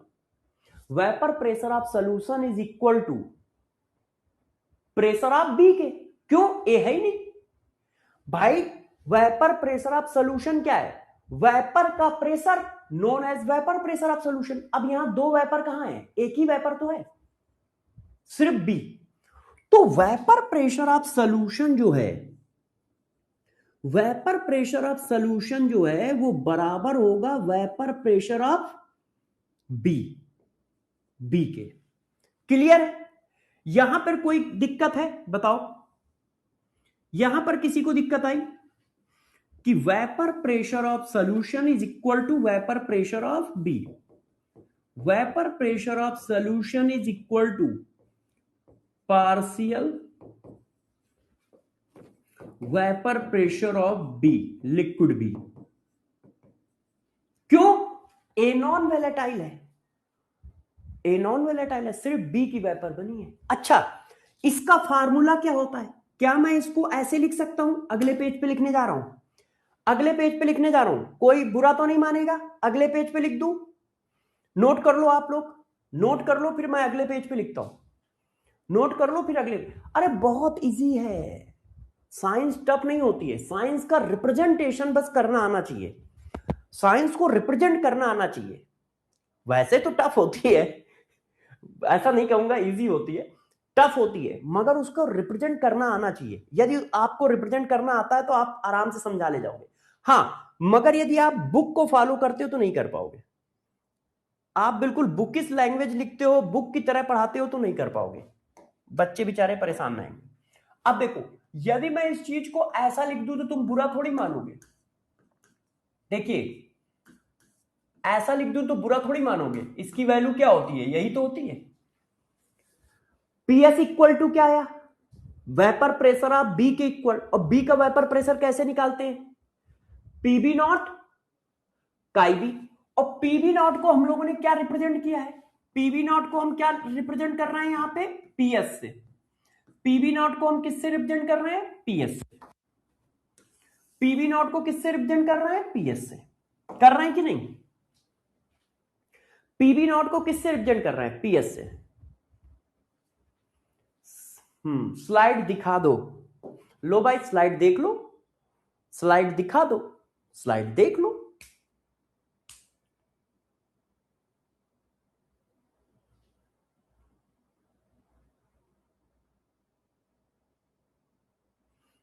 अच्छा, नहीं बेटा, अल्टरनेट संडे को अभी टेस्ट होगा, अभी अल्टरनेट संडे को टेस्ट होगा। लास्ट संडे आपका टेस्ट हुआ है तो अल्टरनेट संडे टेस्ट होगा आपका। अच्छा, अब गौर से सारे बच्चे सुने, ठीक है? ध्यान दे, बहुत अच्छे से ध्यान दीजिए। अब यहां से थोड़ा सा खेल चालू हो रहा है। देखो, ये ठीक है, खुश हो? हाँ खुश है। अच्छा, ये तो हम जानते हैं भाई, वो वोलेटाइल हो या ना हो, मगर मोल फ्रैक्शन का सम तो 1 होगा। लिक्विड ए वोलेटाइल है या नहीं है, उससे तो कोई फर्क नहीं पड़ता है। Mole fraction of A plus mole fraction of B equal to 1 है, तो mole fraction of B equal to क्या होगा? ये mole fraction of B equal to क्या होगा? ये मैंने इसको यहां पे डाल दिया, मैंने इसको यहां पे डाल दिया। अब देखना बच्चों,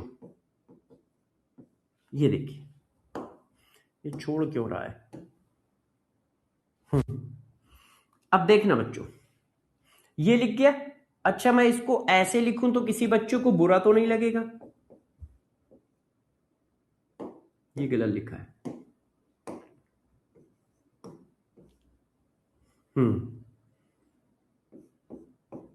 ऐसे, अरे इसको अंदर ले गया, काईबी की जगह ये डाल दिया, फिर इसको अंदर ले गया। अब मैं जो लिखने जा रहा हूं उसको देखिए और समझिए और बताइएगा। देखो, मैं इसको इधर ले जा रहा हूं, इसको इधर ला रहा हूं, है ना? तो जब आप इसको उधर ले जाओगे, इसको इधर लाओगे, तो ये ऐसे हो जाएगा, ऐसे हो जाएगा,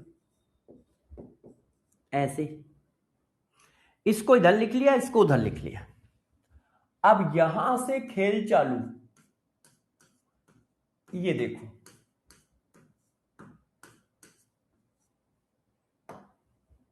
अब इस इक्वेशन को मुझे पढ़ के सुनाओ, क्या लिखा है।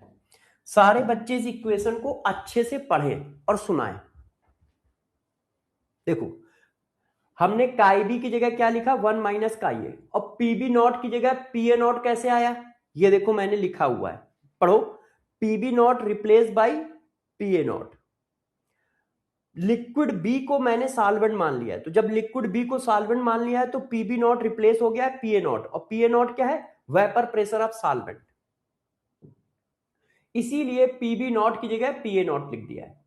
क्यों? क्योंकि पीबी नॉट को रिप्लेस किया गया है पी ए नॉट से, क्योंकि बी को हमने क्या मान लिया? सॉल्वेंट। तो नॉमेनक्लेचर चेंज हो गया है, बस सिंबल चेंज हुए, मीनिंग वही है। अब यहां पर मैं आपको पढ़ के सुनाता हूं, जो ये मैथ्स के फॉर्म में लिखा है, इसको पढ़ो। ये क्या है? Vapour pressure of solvent. ये क्या है? वेपर प्रेशर ऑफ सॉल्यूशन, है ना? हाँ, इसका मतलब सॉल्वेंट से सॉल्यूशन को माइनस कर रहे हो तो पॉजिटिव वैल्यू आ रही है, जैसे ये देखो ऐसे। अब बताओ क्या आएगा? ऐसे आएगा ना। तो इसका मतलब ये 100 लिखा है, ये 80 लिखा है, ये 20 लिखा है। क्यों? क्योंकि ये सारी वैल्यू पॉजिटिव है। मोल फ्रैक्शन क्या होगा? मोल फ्रैक्शन किसी का निगेटिव हो सकता है, या तो मोल होंगे या नहीं होंगे। निगेटिव कैसे हो जाएगा भाई? किसी के मोल होंगे या नहीं होंगे, तो मोल फ्रैक्शन एक पॉजिटिव वैल्यू है। अच्छा, वेपर प्रेशर ऑफ सॉल्वेंट, भाई किसी की वेपर बनेगी या नहीं बनेगी? यदि किसी की वेपर नहीं बन रही है तो जीरो, बन नहीं है तो कोई वैल्यू, निगेटिव कैसे हो जाएगी? तो इसका मतलब जब आप इससे इसको माइनस करते हो तो पॉजिटिव वैल्यू आ रही है, जब आप इससे इसको माइनस करते हो तो पॉजिटिव वैल्यू आ रही है। इसका मतलब क्या हुआ? इसका मतलब यह हुआ कि पी नॉट बड़ा है। क्यों? क्योंकि हम लोगों को मैथ्स में पढ़ाया गया है, जो बड़ा होता है उसके सामने का साइन आता है। जैसे इसको हम क्या लिखेंगे? इसको हम लिखेंगे +20, और इसको क्या लिखोगे जरा बताओ? इसको क्या लिखोगे? इसको लिखोगे -20। तो जो बड़ा है उसके सामने का साइन आता है। ये देखो, ये बड़ा है तो इसके सामने का साइन आया, अब ये बड़ा है तो इसके सामने का साइन आया। तो यहां पे प्लस आ रहा है, प्लस आने का मतलब ये बड़ा है, प्लस आने का मतलब क्या हुआ? पी नॉट बड़ा है। तो ये बात सबको समझ में आ रही है कि मैं क्या कह रहा हूं कि पी नॉट बड़ा है पीएस से, पी नॉट बड़ा है पीएस से। क्या इतनी बात सबको समझ में आई कि इस इक्वेशन को देख के हम लिख देते हैं कि P not is greater than PS? ये लिख सकते हैं कि नहीं लिख सकते हैं कि P not is greater than PS? ऐसा क्यों लिख सकते हैं? क्योंकि भाई पी नॉट माइनस पीएस की वैल्यू पॉजिटिव आ रही है, और पी नॉट माइनस पीएस की वैल्यू पॉजिटिव आ रही है तो किसका साइन आता है? जो बड़ा होता है। जैसे ये देखो, अब इसके आगे कैसा साइन लगाओगे? मैं न्यूमेरिकल वैल्यू की बात ही नहीं कर रहा है, बस साइन बताओ क्या आएगा। न्यूमेरिकल वैल्यू छोड़ो, क्या आ रही है, साइन बताओ कितना आएगा। तो किसका साइन आएगा? जो बड़ा हो। आप यहां प्लस है तो यहां प्लस लिखोगे ना कि +20 आएगा, +20 आएगा, है कि नहीं? मान लो ये बड़ा होता, अब बताओ कितना आएगा? तो साइन कैसा आएगा? जो बड़ा है, बड़ा कौन है? ये, तो ये आएगा, -20 आएगा। तो यहां पे प्लस आया है, आपको कैसे पता चला सर प्लस आया है? ये पॉजिटिव वैल्यू है, ये पॉजिटिव वैल्यू है, तो प्लस इंटू प्लस प्लस आएगा, प्लस इंटू प्लस प्लस आएगा। तो ये बात सबको समझ में आ रही है कि यदि ये पॉजिटिव वैल्यू है तो इसका मतलब पी नॉट बड़ा है। क्यों? क्योंकि प्लस साइन आ रहा है, और प्लस साइन आने का मतलब पी नॉट बड़ा है।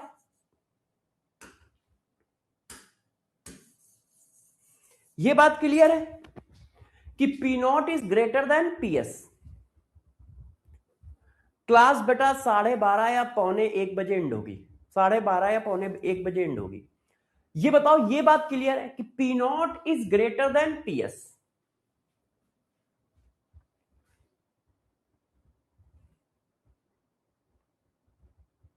इतनी बात क्लियर है कि नहीं? हाँ। यदि पी नॉट बड़ा है पीएस से, इसका मतलब क्या हुआ? इसका मतलब यह हुआ, गौर सुनो,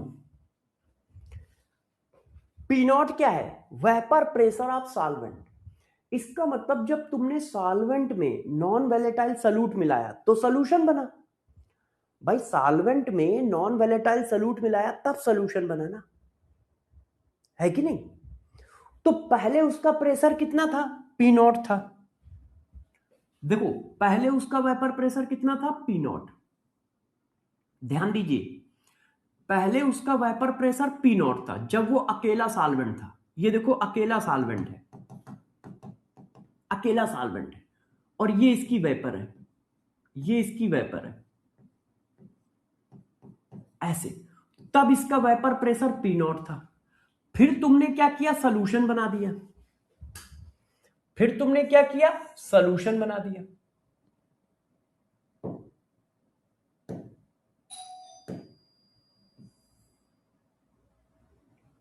नॉन वैलेटाइल सॉल्यूट मिला के, ये देखो, अब आपने सॉल्यूशन बना दिया ऐसे। अब सॉल्यूशन बना दिया, तो जब सॉल्यूशन बना दिया तो इसका वेपर प्रेशर कितना आ गया? पीएस आ गया। तो जब प्योर सॉल्वेंट था तब पी नॉट था, अब जब सॉल्यूशन बना दिया तो पीएस हो गया। इसका मतलब नॉन वोलेटाइल सॉल्यूट मिलाने से प्रेशर कम हो गया है। ये क्या है? Pure solvent. और ये क्या है? सॉल्यूशन। इसका मतलब क्या हुआ कि नॉन वोलेटाइल सॉल्यूट मिलाने से वेपर प्रेशर कम हो गया है। भाई नहीं तो पी नॉट से ज्यादा आना चाहिए ना, है कि नहीं? मगर यहां देखो कम हो गया है। देखो पी नॉट बड़ा है, पीएस छोटा है। ये कौन बता रहा है? इक्वेशन बता रही है। इसका मतलब हो गया, गौर सुनिए, इसका मतलब हो गया कि in presence of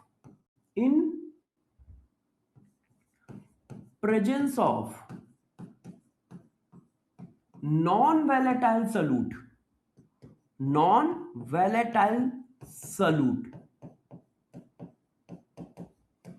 vapour pressure of, ये क्या हो रहा है? अरे यार एक मिनट रुकना।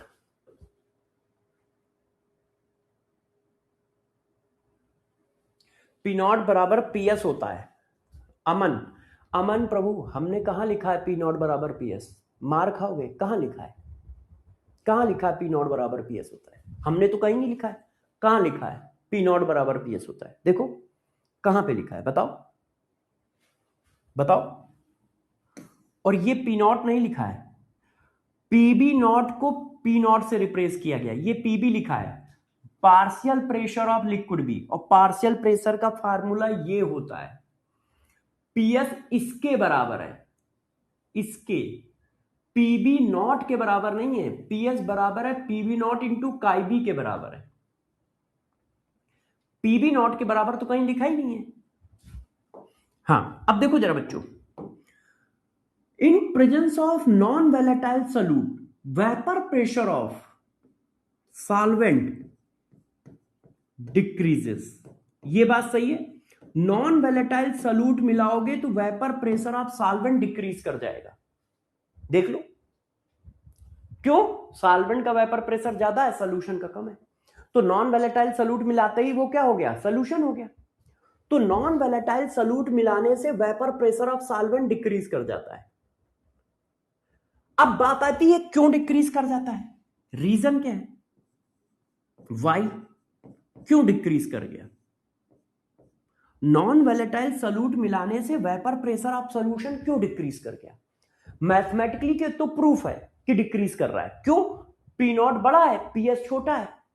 तो इसका मतलब आपने नॉन वोलेटाइल सॉल्यूट मिलाया तो वेपर प्रेशर कम हो गया। क्यों? क्योंकि सॉल्यूशन का वेपर प्रेशर कम है, सॉल्यूशन का वेपर प्रेशर कम है। मगर क्यों कम हो गया? तो देखो क्या होता है, नॉन वोलेटाइल सॉल्यूट मिलाया है तो सॉल्यूट तो ऊपर जाएगा नहीं। तो देखो गौर सुनो, पहले ऐसी सिचुएशन थी, ये सॉल्वेंट मॉलिक्यूल, ये सॉल्वेंट मॉलिक्यूल। अब ऐसी सिचुएशन है,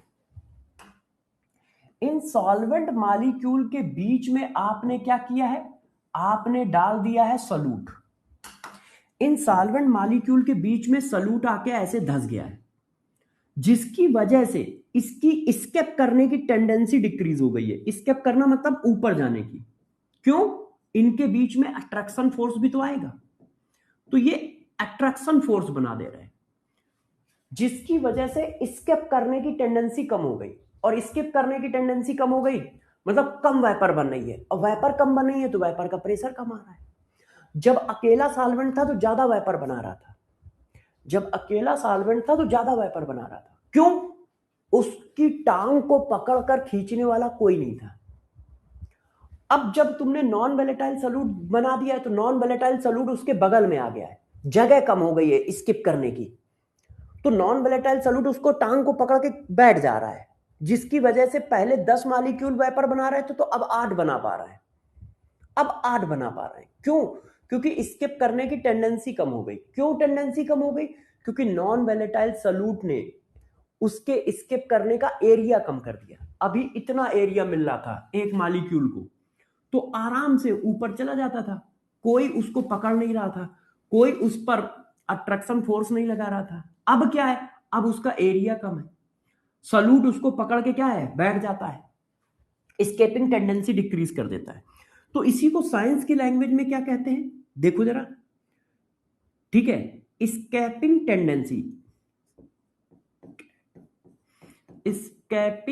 tendency of solvent molecule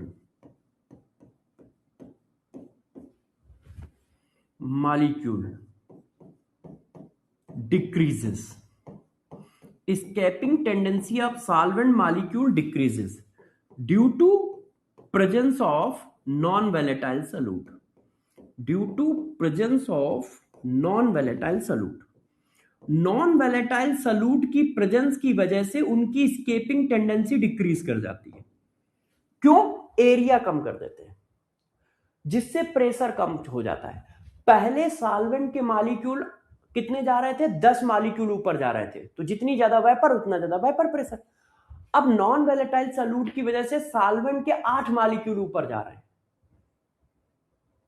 solvent के 8 मॉलिक्यूल ऊपर जा रहे हैं, तो वेपर प्रेशर ऑफ सॉल्यूशन आया कम. ये देखो, तो हमने कहा कि पी नॉट बड़ा है पीएस से, इसका मतलब नॉन वैलेटाइल सॉल्यूट मिलाने से सॉल्वेंट का वेपर प्रेशर गिर जाता है, डिक्रीज हो जाता है. तो किसी ने पूछा क्यों हो जाता है, तो हमने बताया कि सॉल्वेंट के मॉलिक्यूल के एस्केप करने की टेंडेंसी डिक्रीज कर जाती है.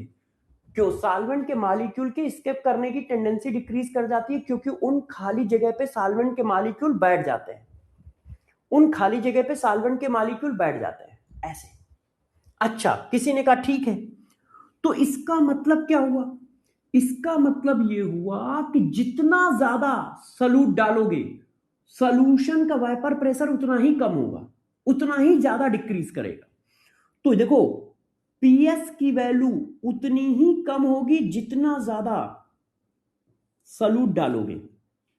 मोल ऑफ सॉल्यूट, जितना ज्यादा नॉन वैलेटाइल सॉल्यूट डालोगे वेपर प्रेशर उतना ही कम होता जाएगा. अब इसी चीज को चाहो तो आप ऐसे लिख सकते हो, मोल फ्रैक्शन ऑफ सॉल्यूट. मोल या मोल फ्रैक्शन बात एक ही है, इनवर्सली प्रोपोर्शनल है. ये देखो, इनवर्सली प्रोपोर्शनल है. मतलब क्या हुआ? आप सॉल्यूट डालते जाओगे तो पीएस की वैल्यू कम होती जाएगी. जैसे सपोज करना, अभी 10 मॉलिक्यूल ऊपर जा रहे थे, आपने 10 ग्राम सॉल्यूट डाला तो 8 मॉलिक्यूल ऊपर जा रहे हैं. आपने 20 ग्राम सॉल्यूट डाल दिया तो अब 6 मॉलिक्यूल ऊपर जाएंगे.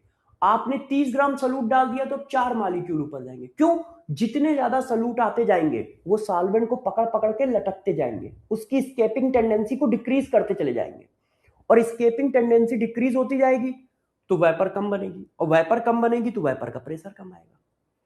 तो वही सॉल्वेंट मॉलिक्यूल 10 ऊपर जा रहे थे, सॉल्यूट की प्रेजेंस में वो 8 जा रहा है, और जैसे जैसे सॉल्यूट का अमाउंट बढ़ाते जाओगे वेपर प्रेशर कम होता चला जाएगा. तो सॉल्यूशन का वेपर प्रेशर सॉल्यूट के मोल के इनवर्सली प्रोपोर्शनल है. जितना ज्यादा सॉल्यूट का मोल डालोगे उतना कम वेपर प्रेशर सॉल्यूशन का आएगा. ये देखो, क्लियर है? इतनी बात क्लियर है कि नहीं? सबको बताओ, इतनी बात क्लियर है?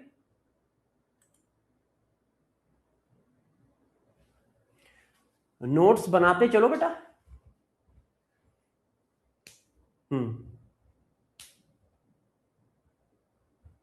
हाँ, सॉल्यूट के मॉलिक्यूल घुस जाते हैं सॉल्वेंट के मॉलिक्यूल के बीच में. बिल्कुल सही है, सॉल्यूट के मॉलिक्यूल घुस जाते हैं सॉल्वेंट के मॉलिक्यूल के बीच में. जरा इतना छाप लो तो आगे बढ़ाएं, जरा इतना छापो तो आगे बढ़ाएं, जरा इतना छापो आगे बढ़ाएं. जरा इतना छापो आगे बढ़ाएं, इतना छापिए आगे बढ़ाएं. इसका मतलब जितना ज्यादा सॉल्यूट मिलाओगे उतना कम वेपर प्रेशर सॉल्यूशन का होगा, उतना कम वेपर प्रेशर सॉल्यूशन का होगा. छप गया सबका? रिया, सॉल्यूशन चैप्टर का वेटेज 2 क्वेश्चन सॉल्यूशन से आते हैं, मतलब 8 नंबर. और केमिस्ट्री में कोई ऐसा चैप्टर नहीं है बायोलॉजी की तरह कि 8 क्वेश्चन 10 क्वेश्चन देता हो. केमिस्ट्री में हर चैप्टर 2 क्वेश्चन 3 क्वेश्चन, बस मैक्सिमम 2 क्वेश्चन 3 क्वेश्चन, बहुत ज्यादा हो गया तो 4 क्वेश्चन देने वाले चैप्टर जो हैं वो 4 भी दे सकते हैं, 3 भी, वो जीओसी है।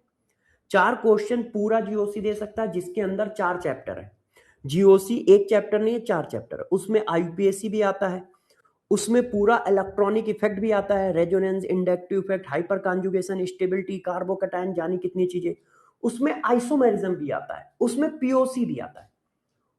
तो 4 चैप्टर मिलके वो 4 क्वेश्चन देते हैं। एनसीईआरटी के हिसाब से वो एक चैप्टर है और हम लोगों के हिसाब से वो 4 चैप्टर है।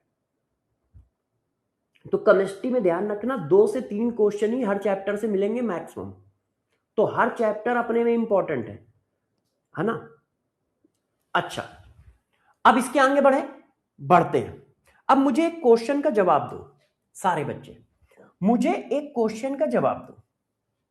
देखो, जब प्योर लिक्विड था तो सपोज करो प्रेशर था 100 mmHg।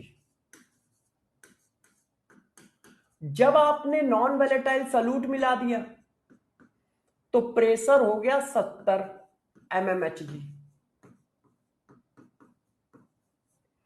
अब मुझे बताओ PS minus P not minus PS की वैल्यू कितनी आई? 30। ये क्या बता रहा है?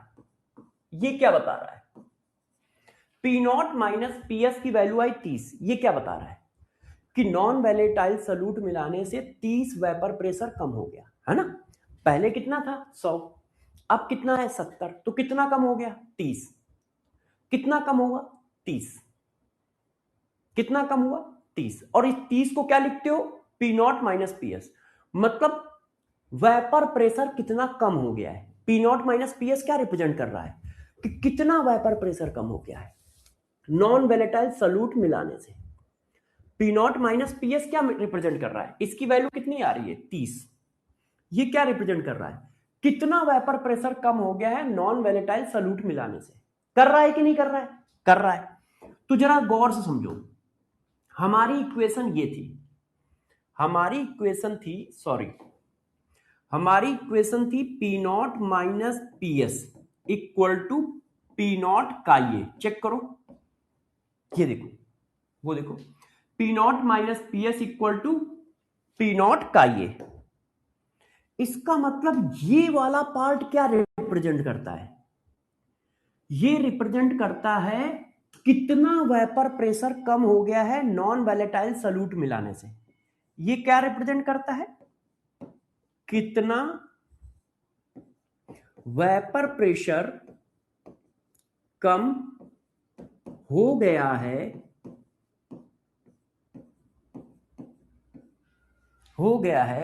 नॉन वोलेटाइल सॉल्यूट मिलाने से। नॉन वोलेटाइल सॉल्यूट मिलाने से।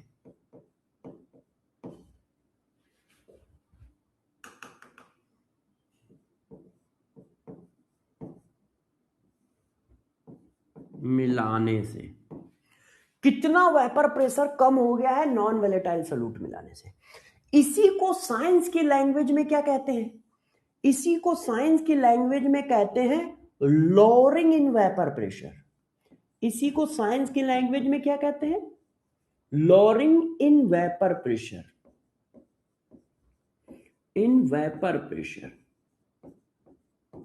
इसी को साइंस की लैंग्वेज में कहते हैं लोअरिंग इन वेपर प्रेशर।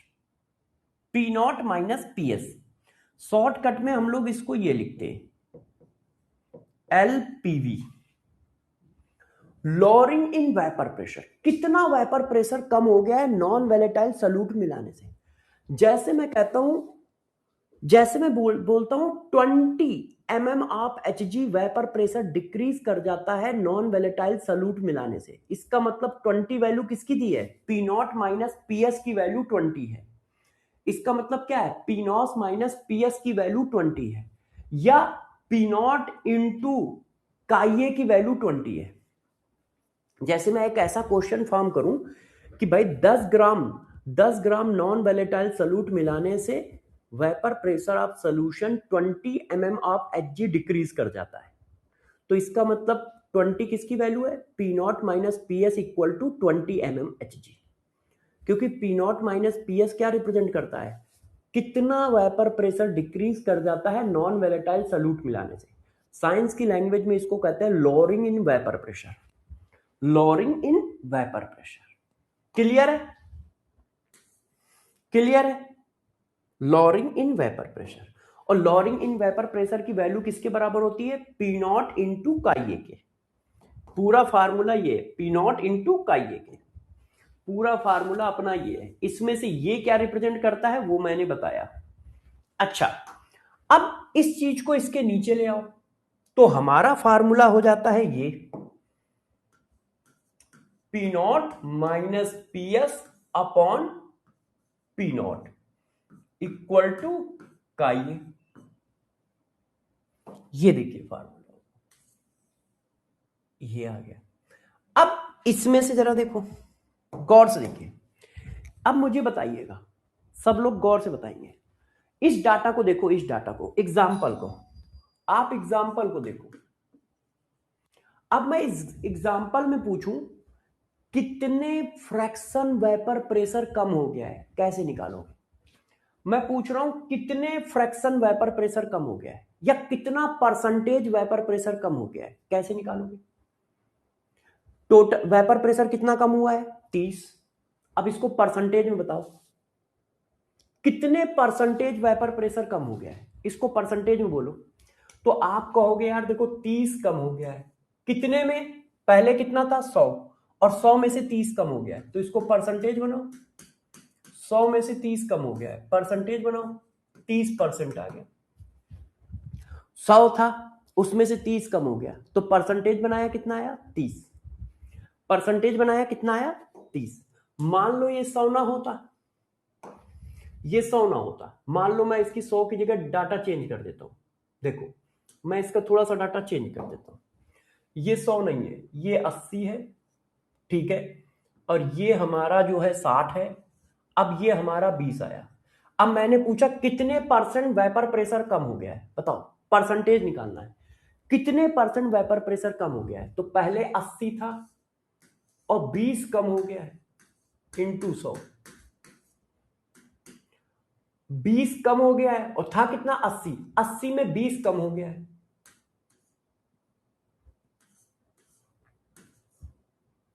तो ये कितना आया? 25%। तो आप कहोगे 25% वेपर प्रेशर कम हो गया है। आप कहोगे 25% वेपर प्रेशर कम हो गया है ना? अब परसेंटेज को फ्रैक्शन बनाओ। तो देखो परसेंटेज को फ्रैक्शन ऐसे बनाया जाता है, परसेंटेज इक्वल टू होता है, परसेंटेज इक्वल टू होता है फ्रैक्शन इंटू 100, फ्रैक्शन इंटू 100। ये देखो फ्रैक्शन को ही पार्ट बोला जाता है, जैसे 3/4 पार्ट ऐसे कहते हैं ना। तो परसेंटेज को फ्रैक्शन बनाना है तो 100 से डिवाइड कर दो, तो 100 से डिवाइड कर दोगे तो कितना आ जाएगा? 1/4 पार्ट। इसका मतलब 1/4 वेपर प्रेशर कम हो गया है, 1/4 वेपर प्रेशर कम हो गया है। और 80 का 1/4 कितना होता है? 20। और देखो 20 कम हुआ है, 80 था और 20 कम हो गया है, तो कितना कम हो गया? 1/4 कम हो गया है, 1/4 कम हो गया है। तो यहां देखो यही लिखा है, ये क्या लिखा है? 20, P not minus P S 20 लिखा है, और ये क्या लिखा है? 80। ये देखो 20 लिखा है, ये लिखा 80, मतलब 1/4 तो लिखा है। तो इसको क्या बोलते हैं? इस पूरे को क्या बोला जाता है? इस पूरे को बच्चों बोला जाता है, गौर सुनना, कितने फ्रैक्शन, कितने फ्रैक्शन, फ्रैक्शन का मतलब पार्ट, कितने फ्रैक्शन या कितना पार्ट वेपर प्रेशर कम हो गया है, कम हो गया है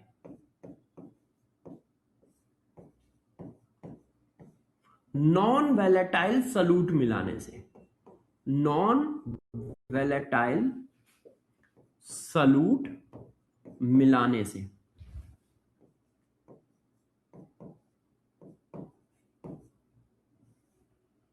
मिलाने से साइंस की लैंग्वेज में इसी को क्या बोलते हैं? अरे यार, साइंस की लैंग्वेज में इसी को क्या बोलते हैं? साइंस की लैंग्वेज में इसी को बोलते हैं relative lowering of vapour pressure. Relative lowering of vapour pressure. Relative lowering of vapour pressure मतलब RLVP। RLVP relative lowering of vapour pressure. कितने फ्रैक्शन वेपर प्रेशर कम हो गया है नॉन वोलेटाइल सॉल्यूट मिलाने से? तो P0 minus PS upon P0 का मतलब होता है कितना वेपर प्रेशर, कितने फ्रैक्शन या कितने पार्ट वेपर प्रेशर कम हो गया है नॉन वोलेटाइल सॉल्यूट मिलाने से। इसी को कहा जाता है relative lowering of vapour pressure, कि रिलेटिवली कितना वेपर प्रेशर गिर गया है। Relative lowering of vapour pressure का मतलब क्या हुआ? रिलेटिवली कितना वेपर प्रेशर गिर गया है। तो कितना वेपर प्रेशर गिर गया है? 1/4 पार्ट वेपर प्रेशर गिर गया है। 1/4 पार्ट ऑफ वेपर प्रेशर गिर गया है। और इस इक्वेशन को ही कहा जाता है राउस लॉ। इस इक्वेशन को ही कहा जाता है राउस लॉ। जब एक वोलेटाइल हो, जब एक लिक्विड वोलेटाइल हो, तो इस इक्वेशन को राउस लॉ बोला जाता है। और वो क्या होता है? स्टेटमेंट क्या होता है? Relative lowering of vapour pressure is equal to mole fraction of solute. Relative lowering of vapour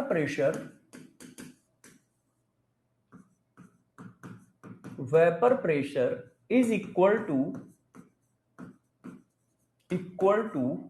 mole fraction of solute. Mole fraction of solute, ये राउस लॉ है। जब एक लिक्विड नॉन वोलेटाइल हो, जब एक लिक्विड नॉन वोलेटाइल हो, P0 minus PS upon P0 equal to chi A. Chi A क्या है? Mole fraction of solute. Chi A क्या है? Mole fraction of solute. हाँ, RLPV। हाँ, अच्छा बेटा, लिखा देंगे, CSD भी लिखा देंगे। हाँ, डिवाइडेड बाई 100 करने से देखो, परसेंटेज में 100 का डिवाइड कर दो तो पार्ट बन जाता है। परसेंटेज में 100 का डिवाइड कर दो तो वो पार्ट या फ्रैक्शन बन जाता है। पार्ट या फ्रैक्शन बन जाता है। क्या इतनी बात समझ में आई? P0 माइनस PS क्या रिप्रेजेंट करता है? कि नॉन वोलेटाइल सॉल्यूट मिलाने से कितना वेपर प्रेशर कम हो गया है। P0 minus PS upon P0 क्या रिप्रेजेंट करता है? कितने फ्रैक्शन वेपर प्रेशर कम हो गया है नॉन वोलेटाइल सॉल्यूट मिलाने से। कितने फ्रैक्शन वेपर प्रेशर कम हो गया है नॉन वोलेटाइल सॉल्यूट मिलाने से। अच्छा, फ्रैक्शन में 100 का मल्टीप्लाई कर दो तो क्या बन जाएगा? परसेंटेज बन जाएगा। तो इस चीज को ऐसे भी लिखा जा सकता है। मैं रफ कर रहा हूं, आगे बढ़ रहा हूं। इस चीज को ऐसे भी लिख सकते हो, जैसे कहीं पे ये लिख दिया गया P0 माइनस PS इंटू 100। अब देखो, ये फ्रैक्शन है, ये क्या है? फ्रैक्शन। अब आपने इसमें 100 का मल्टीप्लाई कर दिया तो फ्रैक्शन किस में कन्वर्ट हो गया? परसेंटेज में। तो इसका मतलब ये क्या हो गया? कितने फ्रैक्शन, कितने परसेंटेज वेपर प्रेशर कम हो गया है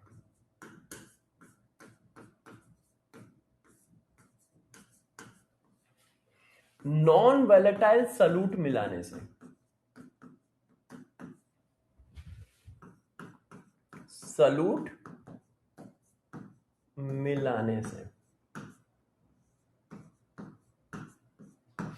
अब कितने परसेंटेज वेपर प्रेशर कम हो गया है नॉन वोलेटाइल सॉल्यूट मिलाने से?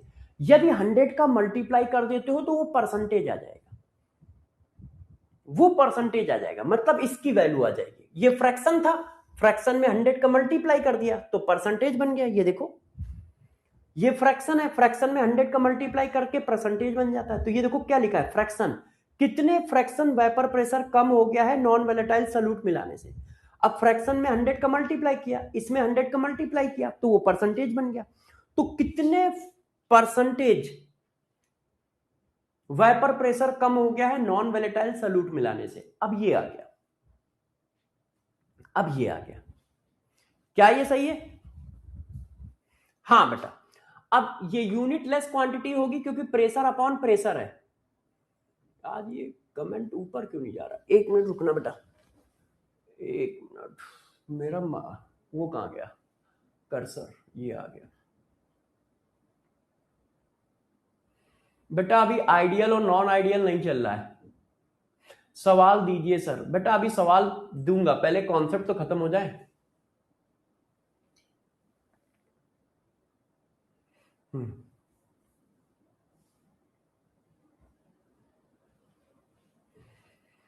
सर ममता, सर मैंने नीट एडवांस की बुक 28 को ऑर्डर कर दी थी मगर अभी तक आई नहीं है। बेटा 28 को आपने ऑर्डर किया है तो एक हफ्ता लगता है। आपने किससे ऑर्डर की, फ्लिपकार्ट या अमेजोन से ऑर्डर की होगी, तो फ्लिपकार्ट या अमेजोन से ऑर्डर की है तो उसके ट्रैक में देख लो। और यदि आपने मंथन इन्फिनिटी बैच ले लिया है तो मंथन इन्फिनिटी बैच में नीट एडवांस बुक इनबिल्ट है, वो एक हफ्ते 1.5 हफ्ते के अंदर आ जाएगी। और यदि आपने अमेजोन फ्लिपकार्ट से लिया है तो आप वहां पे ट्रैकर होता है, उसमें देख लीजिए कितने दिन दिखा रहा है। मेरी 3 दिन में आ गई थी। हाँ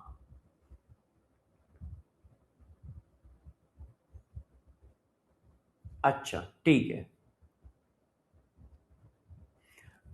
मुंडे, मुंडे कह रहे सर मोल कॉन्सेप्ट का टेस्ट दे दो टेलीग्राम पर। दे देंगे यार, जो हुआ है उसका कह रहे हो। एक बच्चा कह रहा है सर थोड़ा हिंदी में ना लिखा करो। वैसे मैं जानता हूं हिंदी में सिर्फ इसलिए लिखता हूं जैसे आप अच्छे से चीजों को समझ पाए। हो सकता है बेटा आप साउथ के हो, है ना, तो दिक्कत आ रही हो, मैं आपकी प्रॉब्लम समझता हूं।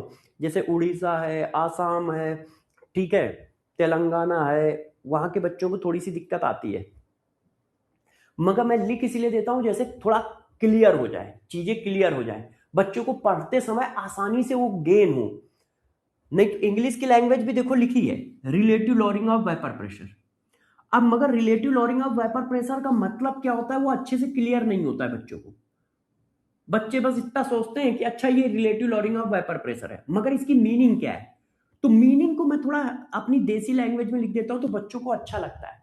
अच्छा लगता है मतलब समझ पाते हैं।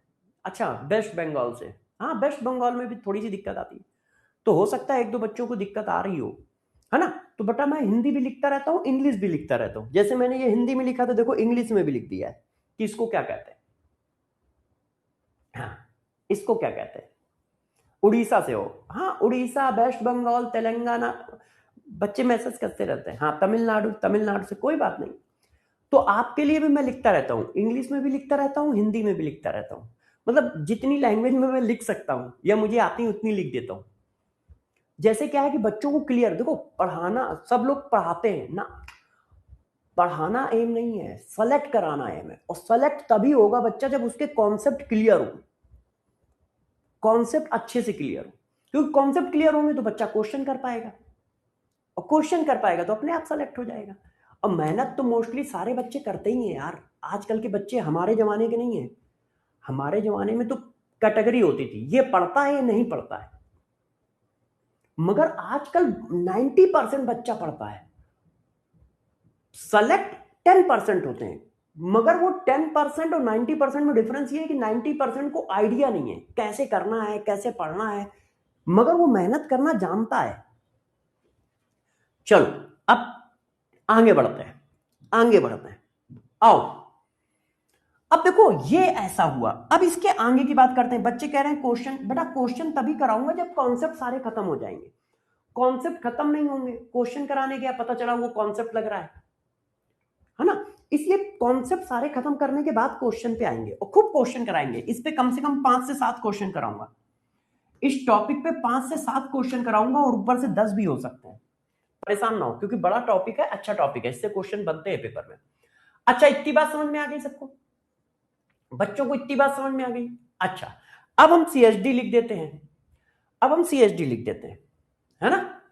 ये देखो जो मैंने पढ़ाया है यहां से चालू किया है, अब इस पर हम थोड़ा सा CHD लिख देते हैं, मतलब ये सारी बातें एक जगह पे लिख देते हैं जैसे आपको ध्यान में है। आ जाओ यहां पे लिख देते हैं।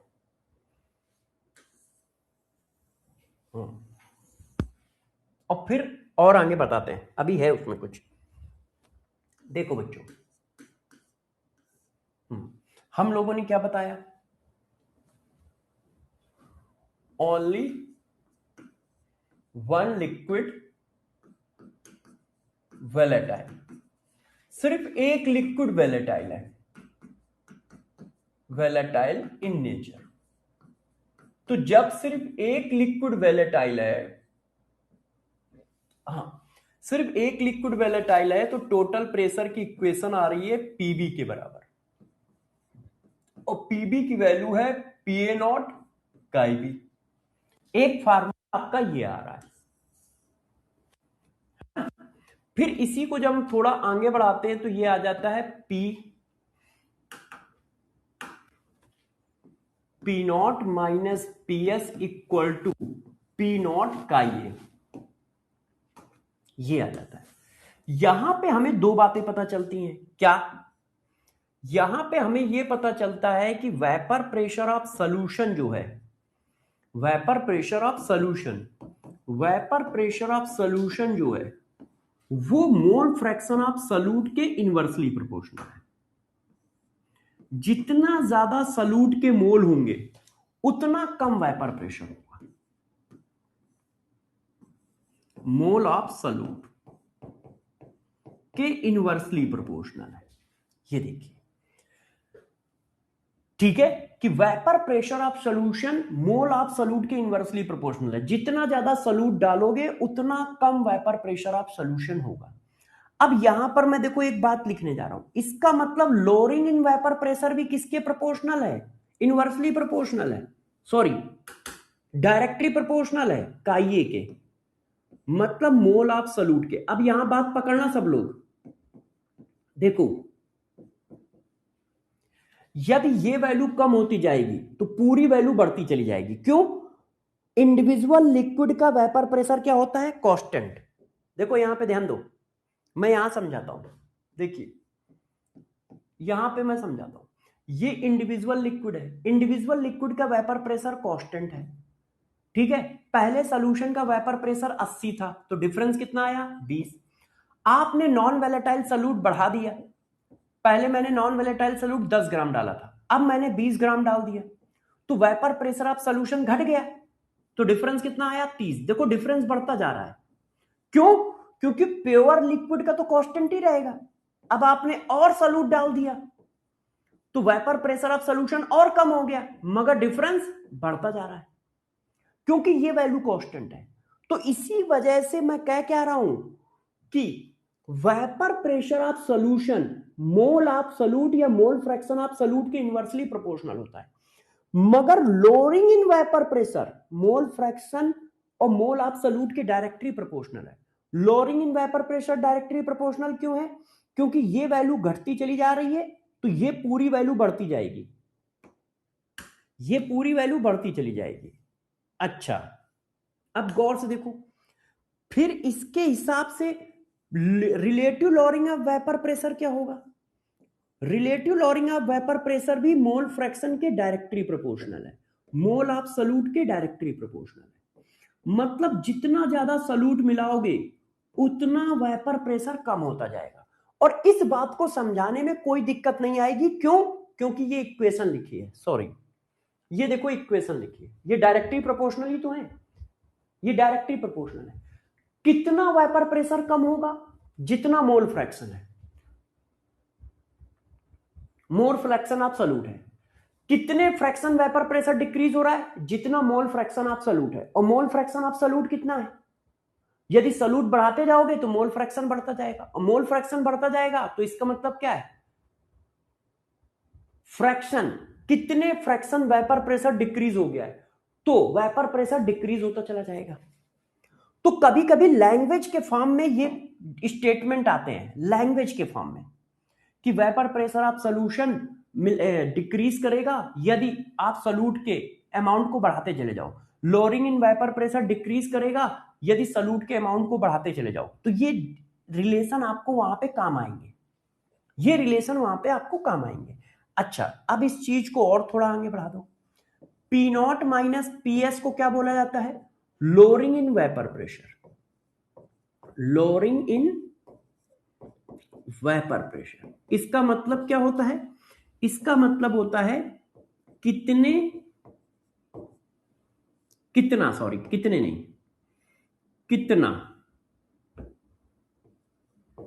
कितना vapour pressure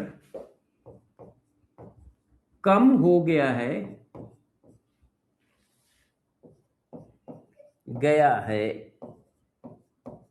non volatile solute मिलाने से, नॉन वैलेटाइल सॉल्यूट मिलाने से।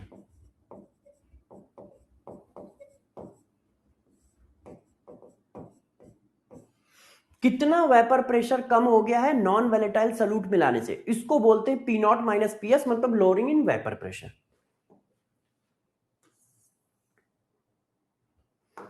अब P not minus P S upon P S, P not, इसको बोला जाता है काइए।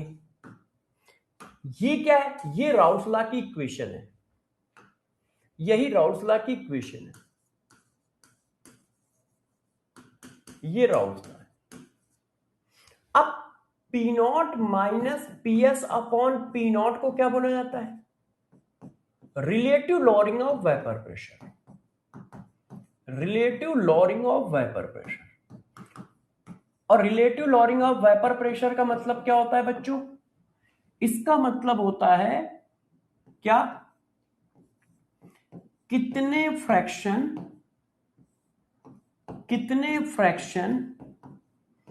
वेपर प्रेशर कम हो गया है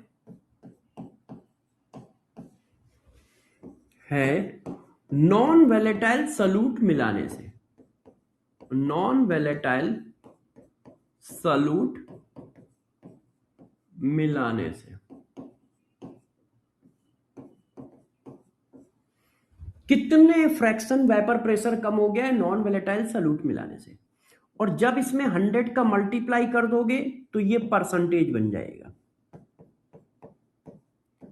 ये क्या हो गया? कितने परसेंटेज वेपर प्रेशर कम हो गया है।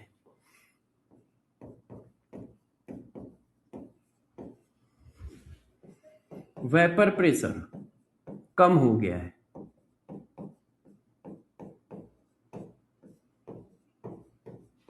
नॉन वैलेटाइल सॉल्यूट मिलाने से।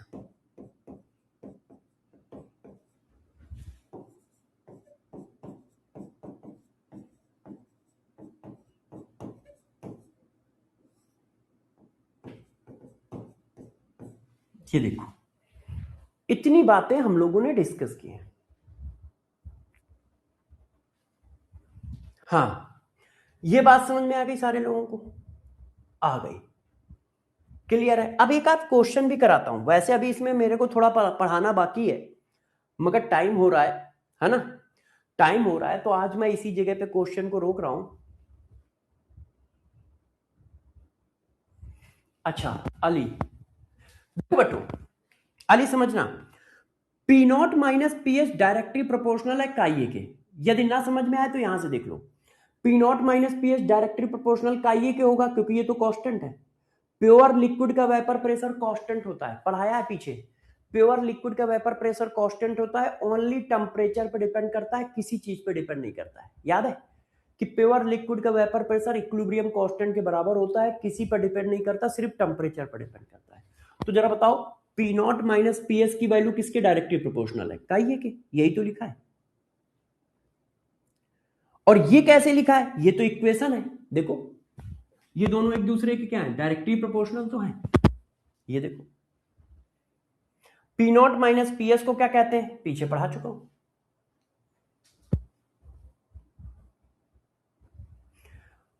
केस 1 में जो राउल्स लॉ है वो जब दोनों लिक्विड वैलेटाइल हो तब है। स्टेटमेंट दोनों का सेम है, दोनों लिक्विड वैलेटाइल है तो हम क्या कहते हैं, total vapour pressure of solution is equal to partial pressure of liquid A plus partial pressure of liquid B के बराबर होता है। ये राउल्स लॉ है।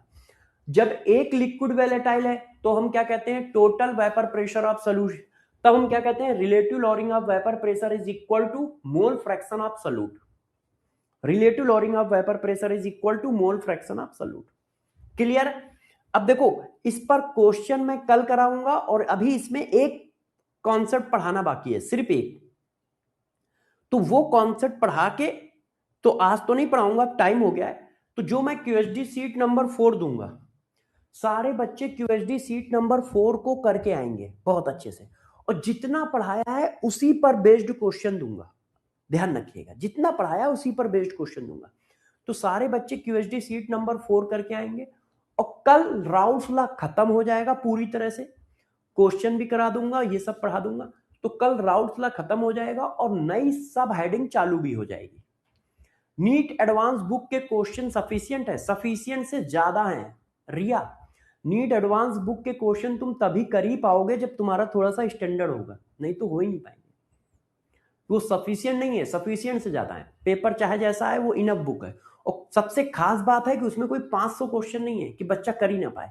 लिमिटेड क्वेश्चन है, 70, 80, 90, 100, 40, 50 ऐसे। तो नीट एडवांस बुक हर बच्चे को लगानी है।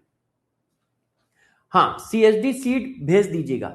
हाँ, इसकी concept boost handwritten CSD sheet भी भेज दूंगा टेलीग्राम पे। मैं कल आप लोगों को एक एक करके सारी चीजें डालूंगा, ठीक है? तो सारे बच्चे आप लोग बायोलॉजी की क्लास करो। मैं इसको लिख के जब मैं लेक्चर नोट्स अपलोड करूंगा तो उसमें क्यूएसडी सीट नंबर 4 में क्वेश्चन होंगे। जैसे डेली 5 क्वेश्चन देता हूं तो 5 क्वेश्चन देने के बाद मैं अपलोड करूंगा, ठीक है? आप लोग आराम से पढ़ाई करिए और लेक्चर को रिवाइज करते रहिएगा, और क्यूएसडी सीट घर से करके आइएगा, मेरे साथ मत करो। नहीं तो कॉन्फिडेंस आप उस समय तो कर लोगे, अच्छा अच्छा फील आएगा, मगर आपका नॉलेज कम होगा। क्यों? क्योंकि जब आप अपने आप घर में बैठ के करते हो तो ज्यादा नॉलेज गेन करते हो। यहां पर आप मेरे दिमाग से ड्रिवन हो रहे होते हो, मैं हाथ पकड़ के रास्ता दिखा रहा होता हूं। और घर में जब आप क्वेश्चन करते हो तो अकेले करते हो, बिना मेरे हाथ पकड़े हुए। वो यदि क्वेश्चन कर पाओगे तो ज्यादा कॉन्फिडेंस आपको मिलेगा, ज्यादा अच्छा परफॉर्म करोगे। तो सारे बच्चे क्यूएसडी सीट घर में किया करो, मेरे साथ सिर्फ आंसर मिलाया करो, ठीक है? Bye bye, bye bye. हाँ बेटा, बाय। हम्म हम्म हम्म हम्म